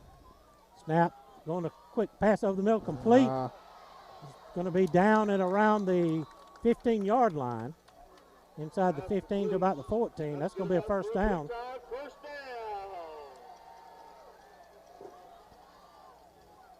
It'll be first and 10 at the Jacket 13. 9:29 to go in the third period. Jackets protecting a 16-point lead. Man in motion. Going to fake the handoff. Golden's going to keep it up the middle. We're going to wrap him up after a short gain. Be about to the 11. Bring up second down, and let's call it 8.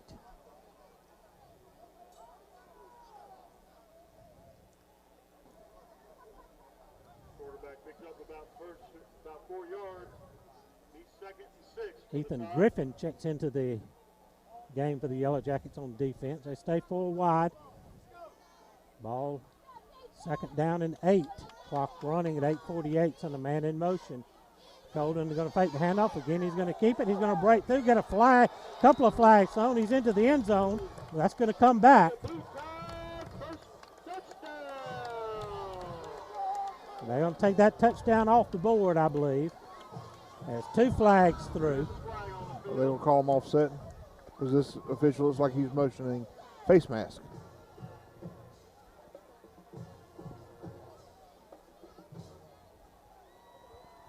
We wait the officials' call here. We get a face mask against Long County. Wow. Well, that takes the touchdown off the board. That is 2 they've had called back on penalties.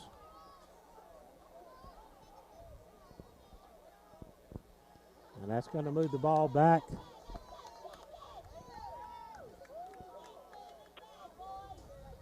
All at the 28. After the penalty, it's about second and 20 for the Blue Tide. Second down and long for the Blue Tide. To go with a pistol set. Golden waiting on the snap. He claps, then looks to the sideline.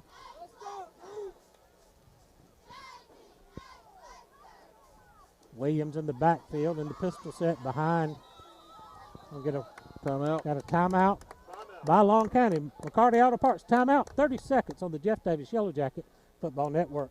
H&H Home Supply, Cromartie Street in Hazelhurst invites you to stop in soon. Take advantage of great deals all over the store. They have Bayou Classic fish fryers and the all-new Blackstone griddles to keep you cooking outdoors. Also, you have to see one of the largest selections of case knives in Southeast Georgia. H&H carries lumber and building materials, as well as Valspar paints and Cabot stains. They appreciate your business. H&H Home Supply, Cromartie Street in Hazelhurst. Oh, my, what a game, Jim. Thank you, Ronnie. 8:18 remaining in the third period. Jackets 22, Blue Tide 6 on the Bankhazer scoreboard. Second down and about 20. For the, what, third or fourth time, Jim? Yeah, something like that. Ball's right at the 25-yard line. Just making a comment a while ago, I'm surprised the officials didn't call an official timeout a while ago and get both teams to the sidelines and talk to them. But now we're going to call them to the center of the field after a timeout. So they gather the players out and try to get it, because the things had gotten were about to get out of hand. They were getting a little bit of chippy. Yep, it was, and pushing and shoving, and they had a guy actually threw a punch and got ejected. So we had offsetting penalties just a little bit earlier. So this is a good call by the official. Try to settle things down. Let's play some football. And Jeff Davis has done a real good job of taking it, but you can only take so much before you react. And so we're definitely coaches are rotating our guys in and out. 4 wide for the Blue Tide. Golden dropping straight back, looking to throw. He's going to throw it downfield. Pick. He almost intercepted. Willie Skipper went way up in the air and just had it off his fingertips. Boy, he got some air on that one. We got a player down on the field.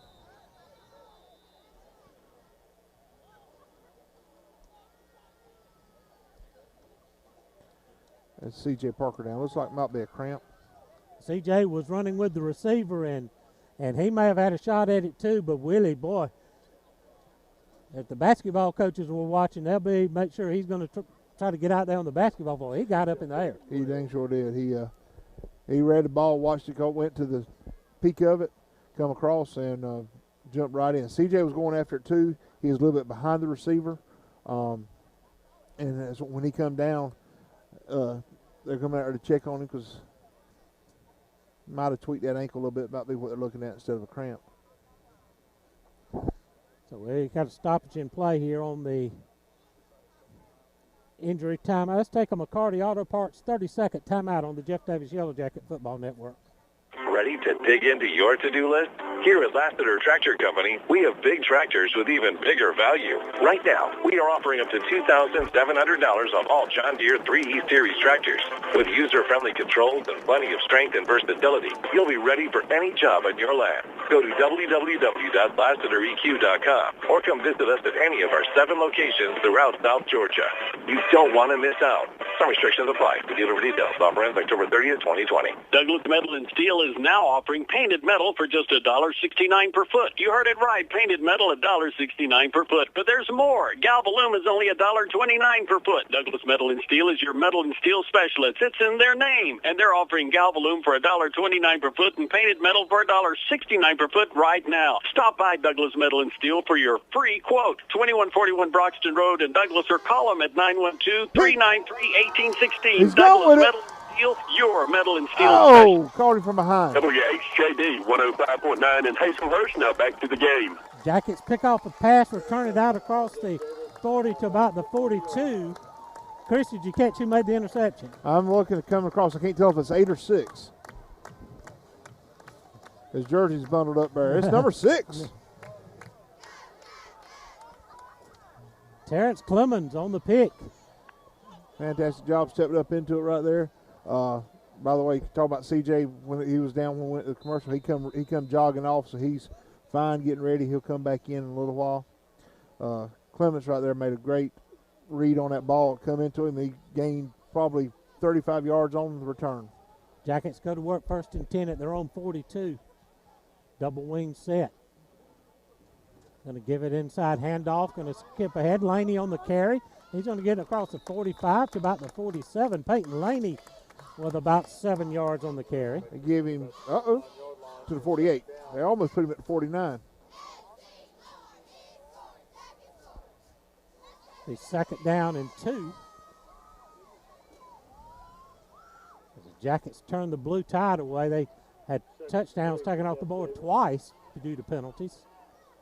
Split backs behind Cade. Double tight ends. Going to give it straight ahead to Landon Robertson. He's going to get across midfield into Blue Tide territory. First down at about the Blue Tide 47. What we call it? Got a penalty here? Blue Tide are pointing like they got a fumble. They called him down. They called him down. It'll be a first down. It's like at the 46.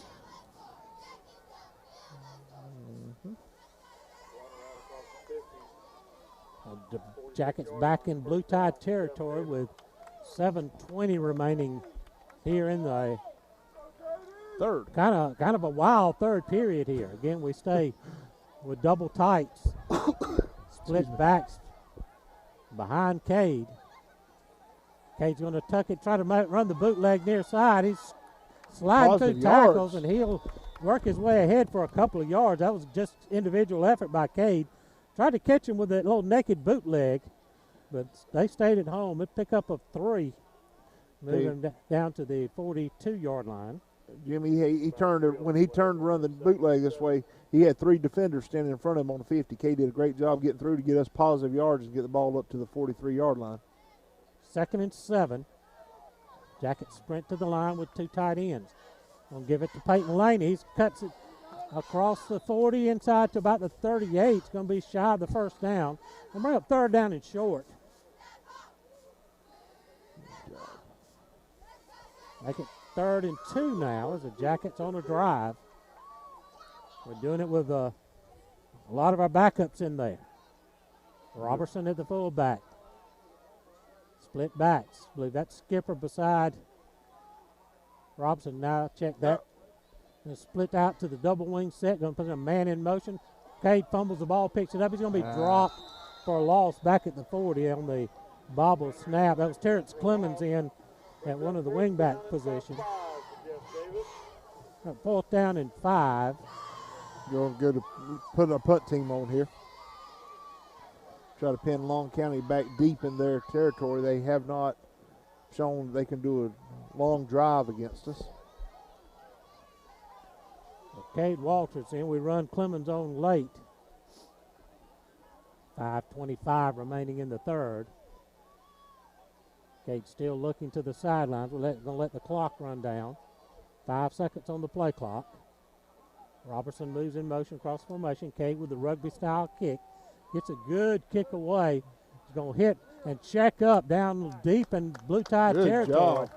Well, that thing just stuck like a pitching wedge down there. He's had that a couple times this year with that rugby-style kick he does. Looks like it's going to be at about the 3-yard line. I think they're going to end up putting it at the 4 there. Look. Oh. So 5:05 remaining in the 3rd. We'll call it the 3. There you go. 38 yards on the punt by Walters. Long County deep in their own territory. Golden standing in his end zone. 4 wides, 1 back. It's like that's Gilliard in the backfield with him. Golden's going to take it straight ahead with gang tackling after a short gain. I'd run the quarterback draw straight ahead. He may have got a yard. Defense did a good job staying at home, not trying to go with the flow. 2nd and 9. Dalton Sellers checking in the game at defensive end position. Stay in the gun, 1 back, 4 wides. Ball on the far hash. Golden's going to hand it off straight ahead to Gilliard. He's going to get across the 5. Picked up 5 or 6 yards. Going to bring up 3rd down in about 3 or 4. Did a good job keeping his legs driving there. He hadn't touched the ball too much tonight on the inside plays. 3rd and 3 for the Blue Tide, deep in their own territory at the 10. Try to get us jumping there with that hard clap. Pistol set. Golden takes a snap, fans it straight ahead. They hit him in Pollard, a fumble, ball loose. We had a flag thrown back here. My guess is it's going to probably be sideline. Let's check. Looked like a loss on the play back to the 5-yard line. So Blue Tide's going to have to kick it away from out of their end zone. That's what this flag's going to be. There's a sideline warning. So no penalty marked off on the field. It's going to be 4th down and about 5 or 6. Ball at about the 5-yard line, so they're going to have to punt it out of the end zone. They're holding up. They're still talking about it. The official back here that's here, they're still talking about it.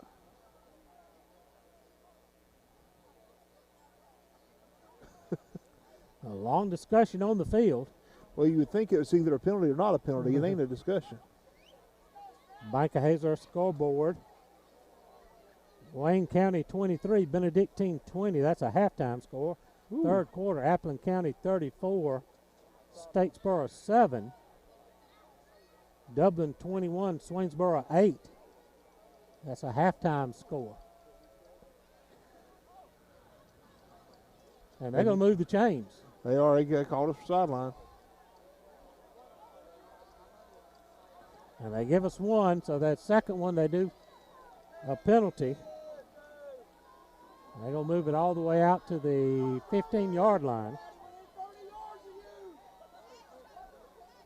A fresh set of downs for Long County as they get a break. Actually, that's at the 25. Yeah. Martin, they stopped the yard short if it was supposed to be the 25. First and 10, Blue Tide. It looked maybe the 24. They send a man in motion across the formation. Golden's going to fake the handoff, keep it. He's got running room up the middle.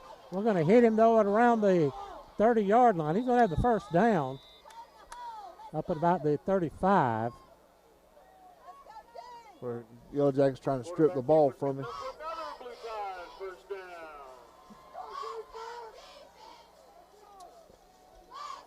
Okay, this 3rd quarter's been strange. 3 minutes remaining in it, 22-6. Jackets with the lead. First and 10, Blue Tide at their own 35. Man comes in motion.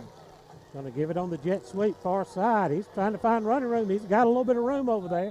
Going to be up around the 40-41. Run out of bounds. That's a pickup of 6.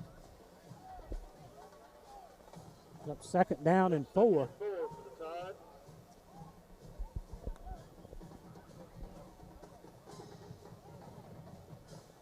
Defense adjusts the players in and out, trying to get some fresh bodies in. Go 5 wide, this time empty backfield. Run a man across the formation. Golden's going to keep it. He's trying to kick it outside. We got him hemmed up. We're going to finally drop him. He's going to be just a yard shy of the first down. Depends on where this guy over here has got him spotted at the first down marker. Yeah. Guy on the far side's got him a yard shorter. Put him in the middle. They're going to put him at the 34 and a half, or 44 and a half. Brings up 3rd and short. Pistol set. Come on, Jackets. 1:40 remaining in the 3rd. Got a timeout. We get a timeout called. McCarty Auto Parts timeout here on the field. Let's take 30 seconds on the Jeff Davis Yellow Jacket Football Network.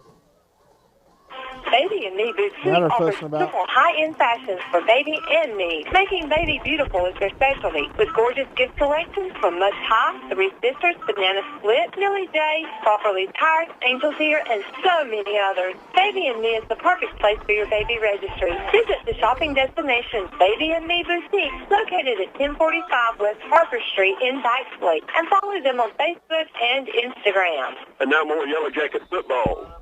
Well, they didn't take a timeout, and they run a play. They take it right up the middle for a first down, out across the 45 to the 46. Long County on the move. This started all the way back at their own 3-yard line. James Wood checking into the game at defensive end. Jim, they went down and told our band they had to stop playing a while ago. It was the issue. 4 wide set, man in motion. Golden back looking to throw, going to go downfield. Had a man wide open, but he missed him. Had a guy get turned around down there, and he threw it. The guy was looking inside. The ball went outside. Brings 2nd down and 10.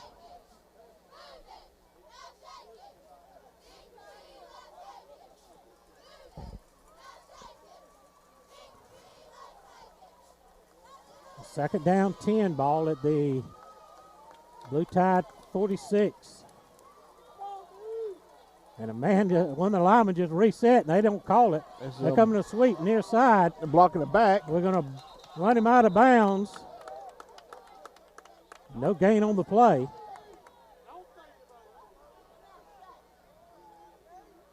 Should have been no gain. That was Rowe on the carry.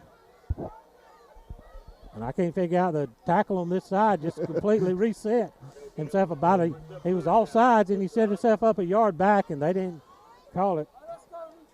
Range up. Well, and you had the receiver out here turn out. Laney come by him, and he's blocking him all up in the back. But should be 3rd and 10. He's trying to find what number it is. He got Mark Naughton around. Ball on the near hash. Bit of a pistol set. Golden back. Got him! Got him! We crashed through there and knock him down from a loss. Big number 67. Andrew Aycock with the sack. Loss is back across, back to the 38-yard line. Dixon. 4th down in a punting situation. Tyson Alls is going to. Dixon.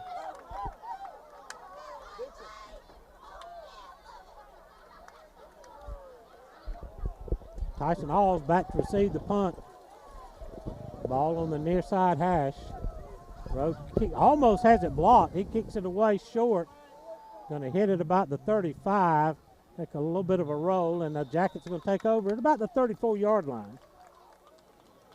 Well, where they touched it was at the 37, but where we're going to spot it's a question. And we'll wait to see where they. Because the Long County defender there started touching it on the 37. It kept bouncing. They're going to spot it at the 33. It's like the 34, mate. Let's say 33. The Jackets take over with 17 seconds remaining in the 3rd period at their own 33-yard line. Up 22-6. Tyson Alls, Matt Glass going to split to the near side. We got the fullback offset to the near side. Got a flag. Oh. I can't understand. I didn't see anybody moving. Not sure what this. I didn't look at the wing backs to see if they were lined up at the angle. We've been lining up. They looked like they were square to me. Wave it away. No, they're going to wave it off. Oh, my goodness. I don't know what they saw or what they thought they saw. Yeah, I've questioned some of that tonight, but hey, they're out there and I'm up here. So one more play here in the 3rd period, and hopefully we can get to the 4th and restore some order to this situation. Alls and Glass split to the near side. That fullback Robertson offset. They're going to send Austin in motion. He's coming looking, running room near side, cuts it in. Have a tackle dive. They couldn't just do it. Shy of the 40-yard line. They have thrown another flag on the far side. Same official. He just couldn't. He had to find something. False start us. Last time didn't work, so we tried it again this time. He was bound and determined he was going to get that call in. No, they're going to wave it off. They ain't waving this one off. They're going to mark this one off. I'll move it back to Sorry about that. Back to the 28. Still got 9 seconds to go here in this 3rd period. He's talking to one of our tackles there, explaining something about what's going on. So we've had some interesting officiating, to say the least, here tonight.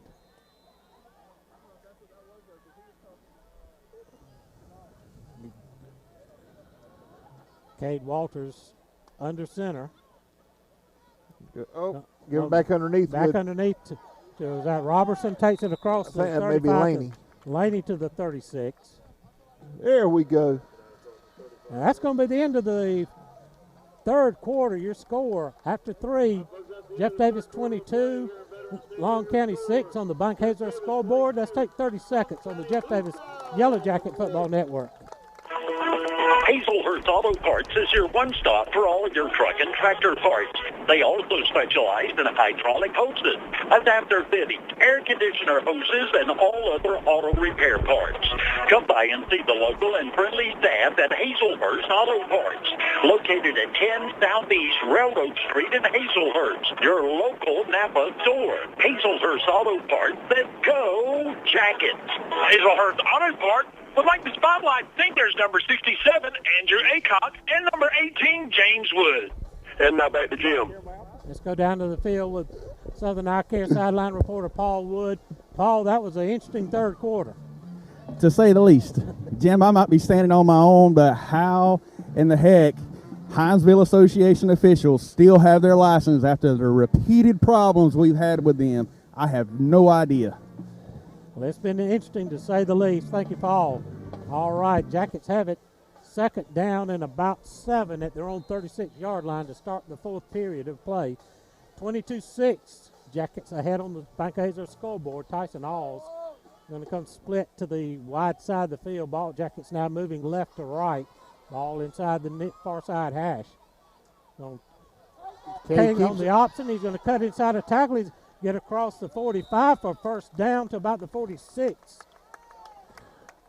Pick up a 10 on the play. A little breeze is starting to come here, Jim. It is. Beginning to get a little chilly. Woo! I didn't bring any sleeves with me, so. I did, but mine's over in the truck. Fresh set of downs for the Jackets at the 46-yard line. Jackets trying to put a drive together here and hopefully salt this one away. Ball on the near hash. Tyson's going to split to the short side of the field. Split backs behind Cade. You got him. Our tackle adjusted his feet there. Now, we didn't go back a whole yard like Long County's did, but ours did adjust his feet, and he got called right then. That's going to be 5 yards, make it 1st and 15.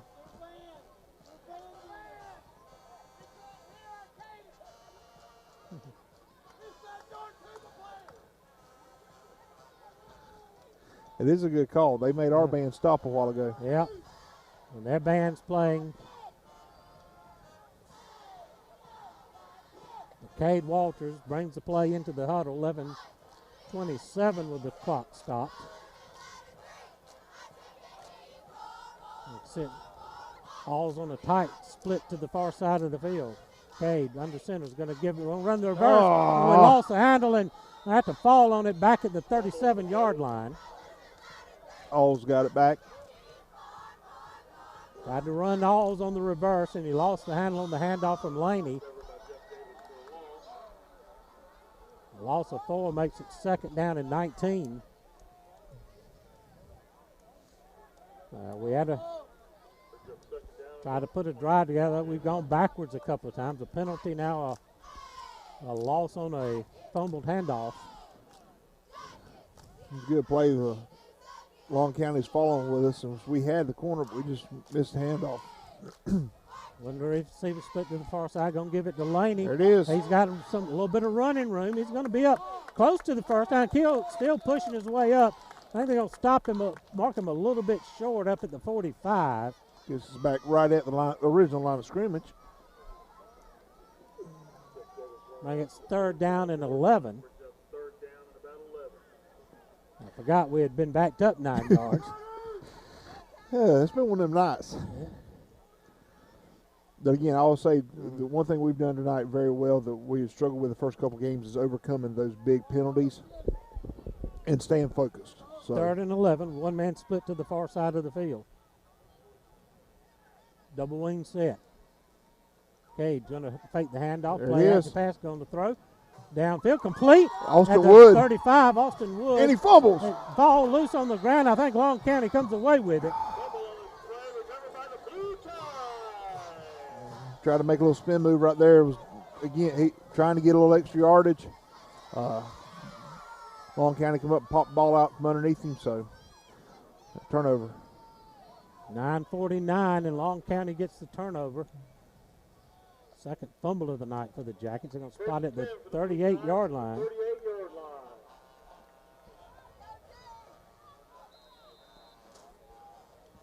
They've been 4 wide all night long, sometimes 5. They go 4 wide this time.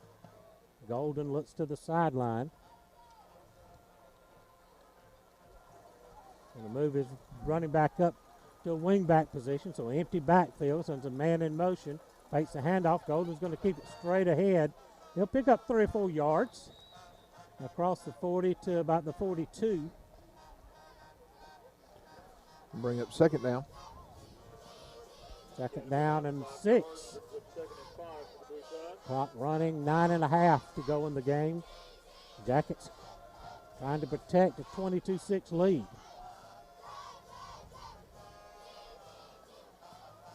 Golden out of the gun. Man comes across the formation. Now they're going to have 3 wide to the near side of the field. In the world. Golden resets now into a pistol set. Give it straight ahead and across the 35 to the 36. James Wood right at the 35. And James Wood come in with a tackle. Check that, the 45. Makes it 3rd down and about 3. Full moon's just rising over here. And we've had full lights for all the second half here. Tonight's been a crazy one. There's some stories going to come out of here. I hope it ain't a bad moon rising. 3rd and 3 from the 45, man in motion. Don't give it on the handoff, and he tripped over his quarterback's feet. That was Johnson trying to run the sweep. He's going to fall back to about the 41-yard line. A loss of 4 on the play brings up 4th down now and about 7, and that'll bring the punt team on. And as we said before, Dwayne Rowe, one of those slot backs who runs a lot of those jet sweeps, is also the punter. Tyson Alls is back and stand at about his own 25-yard line. We've returned 1 for a touchdown earlier, and it's like Long County's going to call and take a timeout. McCarty Auto Parts timeout, 30 seconds on the Jeff Davis Yellow Jacket Football Network. Lumber City Drugs are proud to support Jeff Davis Yellow Jacket football. They also take pride in offering impeccable customer service. Their very knowledgeable staff values themselves on getting your prescription filled accurately and as quickly as possible. Lumber City Drugs offers free delivery to all of Jeff Davis County and the surrounding areas. They are also offering flu shots. Go ahead and get yours early. Also, check out their great gift selections, jewelry, and T-shirts. From Lumber City Drugs, good luck on the winning season. Go Jacket. Yeah, go Jackets. Back to you, Jim. 7:45 remaining here in the ball game. Jackets lead at 22-6 on the Bank of Hazer scoreboard. 4th down and about 7 for the Blue Tide as they're lining up in the punt formation. Again, I want to thank Beasley Products for sponsoring a live stream. I know that we're having some issues with it. The signal is bad here in Long County and Ludowici, but we're trying our best to keep it going, so just keep bearing with us. Bank of Hazer scoreboard in the 3rd. Bacon County 27, Tattnall County 7. Rowe gets away a low kick that's going to take a long roll for the Blue Tide all the way down inside the 25. Okay, that to the 15, make it right to the 13. Check it, make it the 18. So Jeff Davis takes over, 7:36 to go.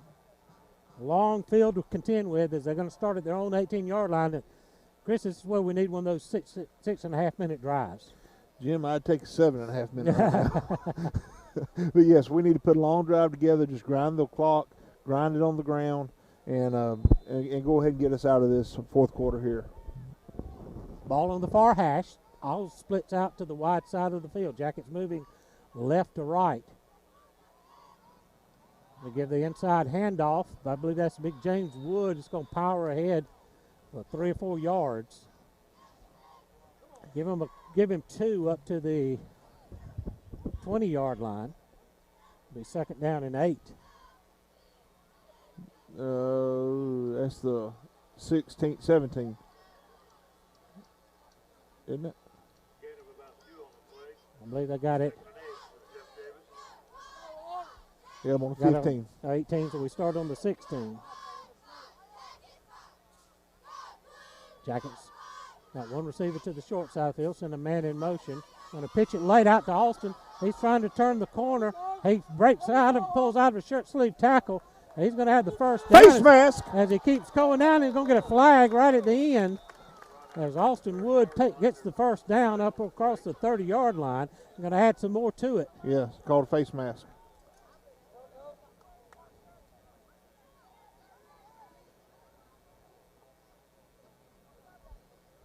They're going to spot the end of the run at the 33.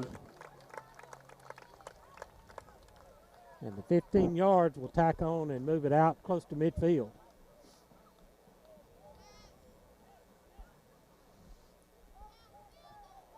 They're going to spot it at the 47. First and 10, Yellow Jackets. Under 6:40 to play. Recognize a few of our sponsors: Abundant Life Pharmacy, Lassiter Tractor Company, Douglas Ear, Nose, and Throat of Coffee County. We're going to split Parker to the left and Alls to the right. Send Austin in motion. Going to give it to Laney on the little buck cutback, and he's going to get up to midfield. Pick up 3 on the play. Run the little trap play. Little job again, running the clock with each play we got. 2nd and 7, Jeff Davis. Baby and Me, Bridgeford Church of God, Lumber City Drugs, Douglas Metal and Steel, and Hazelhurst Automotive are some more of our in-game sponsors, and we really appreciate all the support that you guys are giving. 5:50 remaining in the game. Back has the scoreboard. Jeff Davis 22, Long County 6. Parker goes left, Alls comes right. We got Austin and James behind Cade. Now we split to the double wing. Laney goes in motion. Going to give it to Laney. He's got pick Good up a cut. block side. He got a block from James. He's going to be have the first down and out of bounds inside the 40. Stops the clock on us. They're going to mark him at the 40. Well, that's a first down, and Jackets' fresh set of downs, although it did stop the clock with 5:27 to go.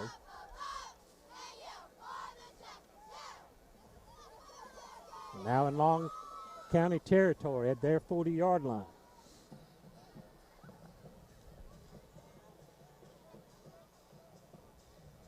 Again, Parker splits left. Alls comes right. We also got Matt Glass split out to the right. Get straight ahead to James. He powers his way forward for 3 or 4 yards. He'll be just shy of the 35. They'll mark him at the 36. Should be a pickup of 4. Clock running, 5:10 remaining. Isaiah Robinson checks in for. Well, we're blowing the whistle. Timeout us? Yes. Timeout, Jeff Davis. McCarty Auto Parts timeout with 5:01 remaining. 30 seconds on the Jeff Davis Yellow Jacket Football Network.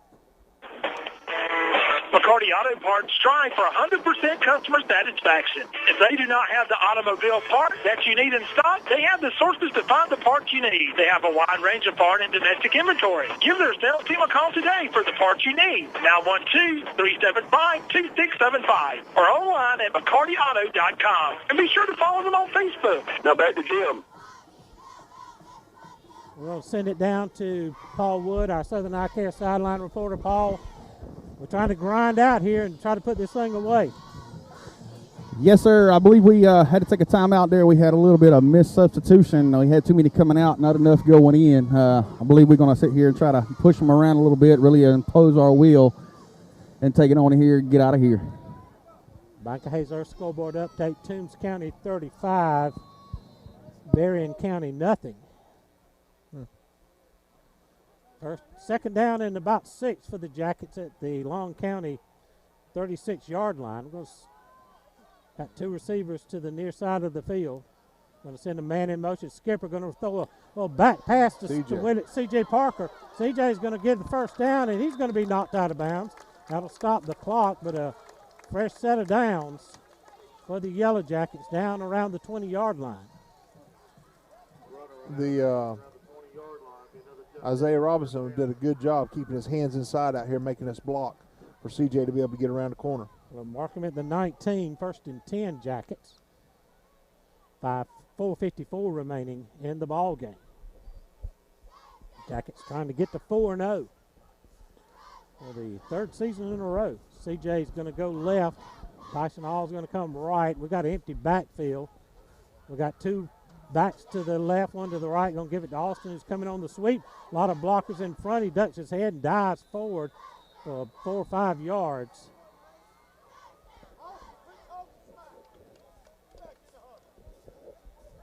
On a mark him down at the 5-yard gain. It's going to be down at the 14-yard line. 2nd down and 5. You're wanting a 6.5 minute drive. We're working on it. They called him down, and so we're 4:20 with the clock running in the 16-point lead. Again, C.J. left, All's right. We've got James offset in the backfield. Going to give it to Peyton Lane. He's going to be hit from behind and dropped. They have lost a yard or 2 on that one. Well, their linebackers come blitzing through a interior gap and stopped him. They're going to say no gain. Let's stay at the 14. Be 3rd down and 5. But that lets the clock keep running. We're now under 4 minutes to go. And Chris, it's not been pretty. It's been an adventure all night long. It has been, but I tell you, our team is showing their maturity in the way they're acting and the way they're staying focused here. We got 3.5 more minutes of play. Double wing set with receivers split to either side. Austin comes in motion, going to give it to Austin. He plants his foot, cuts it inside, pushes the pile. He's going to be close to the first down. Yes, he is. Around the 15-yard line. Okay, that around the 11-yard line. Depends on where they want to spot this one. I'll call him a yard short. They're going to mark him, I guess that's at the 14. Check that there. In between, 13.5. They do give us a first down. So it's the 13. A fresh set of downs for the Jackets. Clock running with approaching the 3-minute mark. As we said, we needed to grind this one out, and that's what we've been able to do so far. Yes. Break the huddle with 15 seconds on the play clock. 2 receivers split to the far side of the field. Isaiah Robinson and C.J. Parker. Double wing set. I'm looking to Austin Wood. He's got some dash into the end zone, touchdown. Boy, he found his seam. That good blocking in front, and he ran untouched from the 13-yard line into the end zone, and that should pretty much salt this one away. It should. 2.5 minutes left to go. And Long hasn't shown they can put a long drive together. Should be nailing the coffin right there. 10 plays, 84 yards. And we took about 5 minutes off of the clock. Placencion for the extra point. A little bit of a high snap, but Cade gets it down, and it's good. 2:37 remaining in the ball game. Jeff Davis 29, Long County 6 on the Bunkhauser scoreboard. 30-second timeout on the network. Southern Eye Care has been your trusted eye care specialist in Hazelhurst since 1995. You can count on their expertise in treating all types of vision problems to help you see your best. From glasses to contact lenses, from surgical vision correction to treatment of eye disease and injury, their team is here to help take care of your eyes. Call to schedule your appointment today, 912-375-2516, and online at SouthernEyeCarePC.com. Go Jackets! Now we go back to Jim and Chris. 2:37 remaining in the ball game. Jeff Davis now 29, Long County 6 on the Bunkhauser scoreboard. As we get set to send Audiel Placencia out to tee the ball up. Bruce Edwards, your personal injury attorney, kickoff upcoming here. Drop down below 60 degrees already, Jim. It feels good. As long as that wind don't blow like it did a few minutes ago. Benedictine is pulled away late. They 34-23 over Wayne County. Bacon County all over Tatnall, 40-7. Toombs 42-0 over Berrien. Dublin 21, Swainsboro 8 last report we had. That's showing halftime. 34-7. Appleton County over Statesboro is a final. Placentia kicks it deep. It's going to hit and bound into the end zone. So Long County will start with 2:37 remaining from their own 20-yard line. Audiel's done a fantastic job kicking deep tonight. He has. He's done it all year. You know, he's first when he kind of got up, didn't get under it, he drove it and they picked it up on a bounce deep. But it worked out great because we pinned them back deep. They had to start from them inside their own 10. Exactly, and that's the thing with him. He's a consistent kicker as far as where he's going to put it.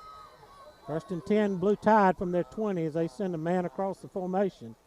Now they set up with 3 receivers to the near side, 1 to the far side. Golden still looking to the sideline. Bad pistol set. Moves into a pistol. Takes a snap. Straight ahead handoff. They're going to pick 4, 5, 6 yards and get up across the 25 to about the 26 or 27. A good run on first down for Long County. Bring up 2nd down and about 4.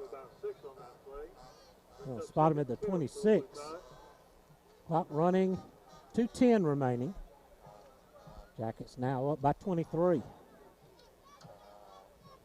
A handoff on the sweep going far side, and at the first down and brought down from behind at about the 31 or 2 yard line. Laney with a tackle on that one. That'll move the chains. 1st and 10 Long County. Under 2 minutes to go. As they look like they're just content to let the clock run out. They're not in any hurry, and they're running it pretty much straight ahead. 4 receivers set. Golden sends a man in motion. Going to fake the handoff, take it himself. He's going to try to slip a few tackles. We're going to gang tackle him after a couple of yard gain up to about the 25, 24 yard line. Make gain of 1, make it 2nd down and 9. 80 seconds remaining in the ball game. Fans starting to file out and head to their vehicles. As they're just letting the clock run down.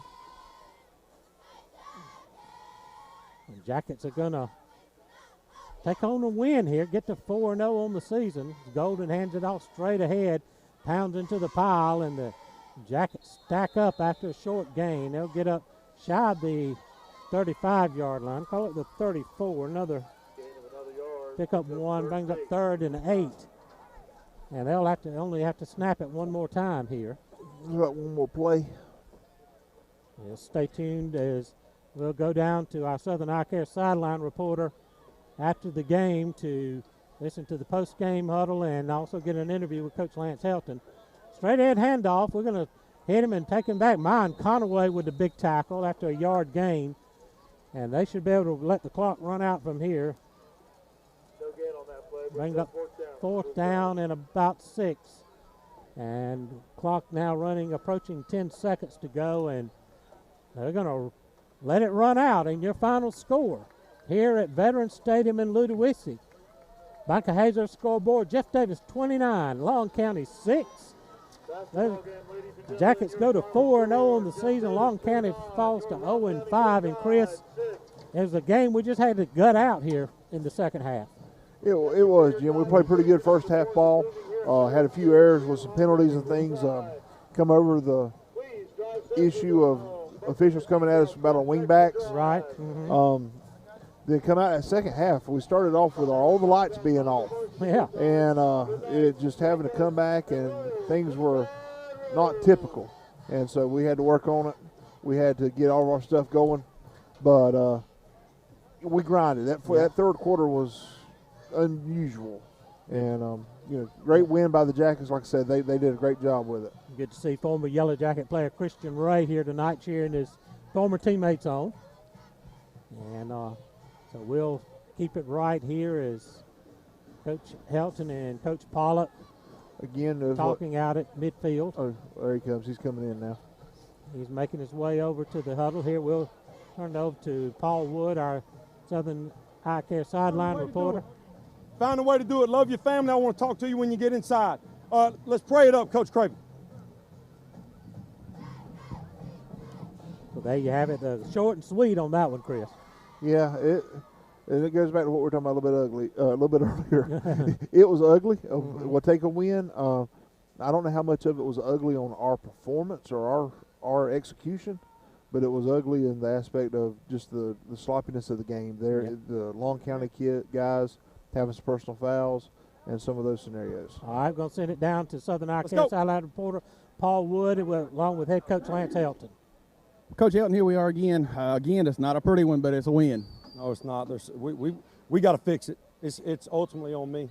Our team's not very disciplined at times, and we're costing ourselves, and we got to get it fixed. We're going to make a run at this thing later on in the year. Ultimately, that's a reflection upon me. I'm not doing enough, but we're going to get it fixed. We got an off week to get those things corrected, and I'm looking forward to the opportunity to get in here with this group of men, this group of young men, and get it fixed. Yes, sir. We're going to let you go at that. Have a good one, Coach. Back up to y'all, Jim. Thank you, Paul. Well, Chris, a winning note. You never apologize for winning. 29-6, the final score. Jackets go to 4-0.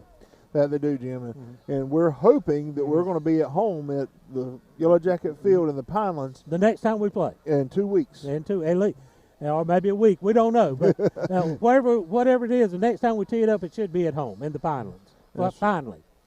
And that's what we're looking for. If you're listening and you're still hanging out with us, make sure that you come out and support these young men and women that work so hard and just so eager to be in front of their home crowd. If you're still with us on Facebook, make sure you share with others so they can watch us as we do this. We're very thankful for all the support that we have. And we promise you at home we'll have good internet connection. Yes, most definitely. We apologize for tonight. But, guys, thank you for bearing with us on it. That's going to do it here at Veterans Stadium for Ronnie Williams back in the WHJD studios for our video production crew here, Lauren Dixon, Abby Hernandez, and Jacob Williams. Our sideline reporter, Paul Wood. My analyst, Coach Chris Davis. This is Jim Sewell. Good night, everybody.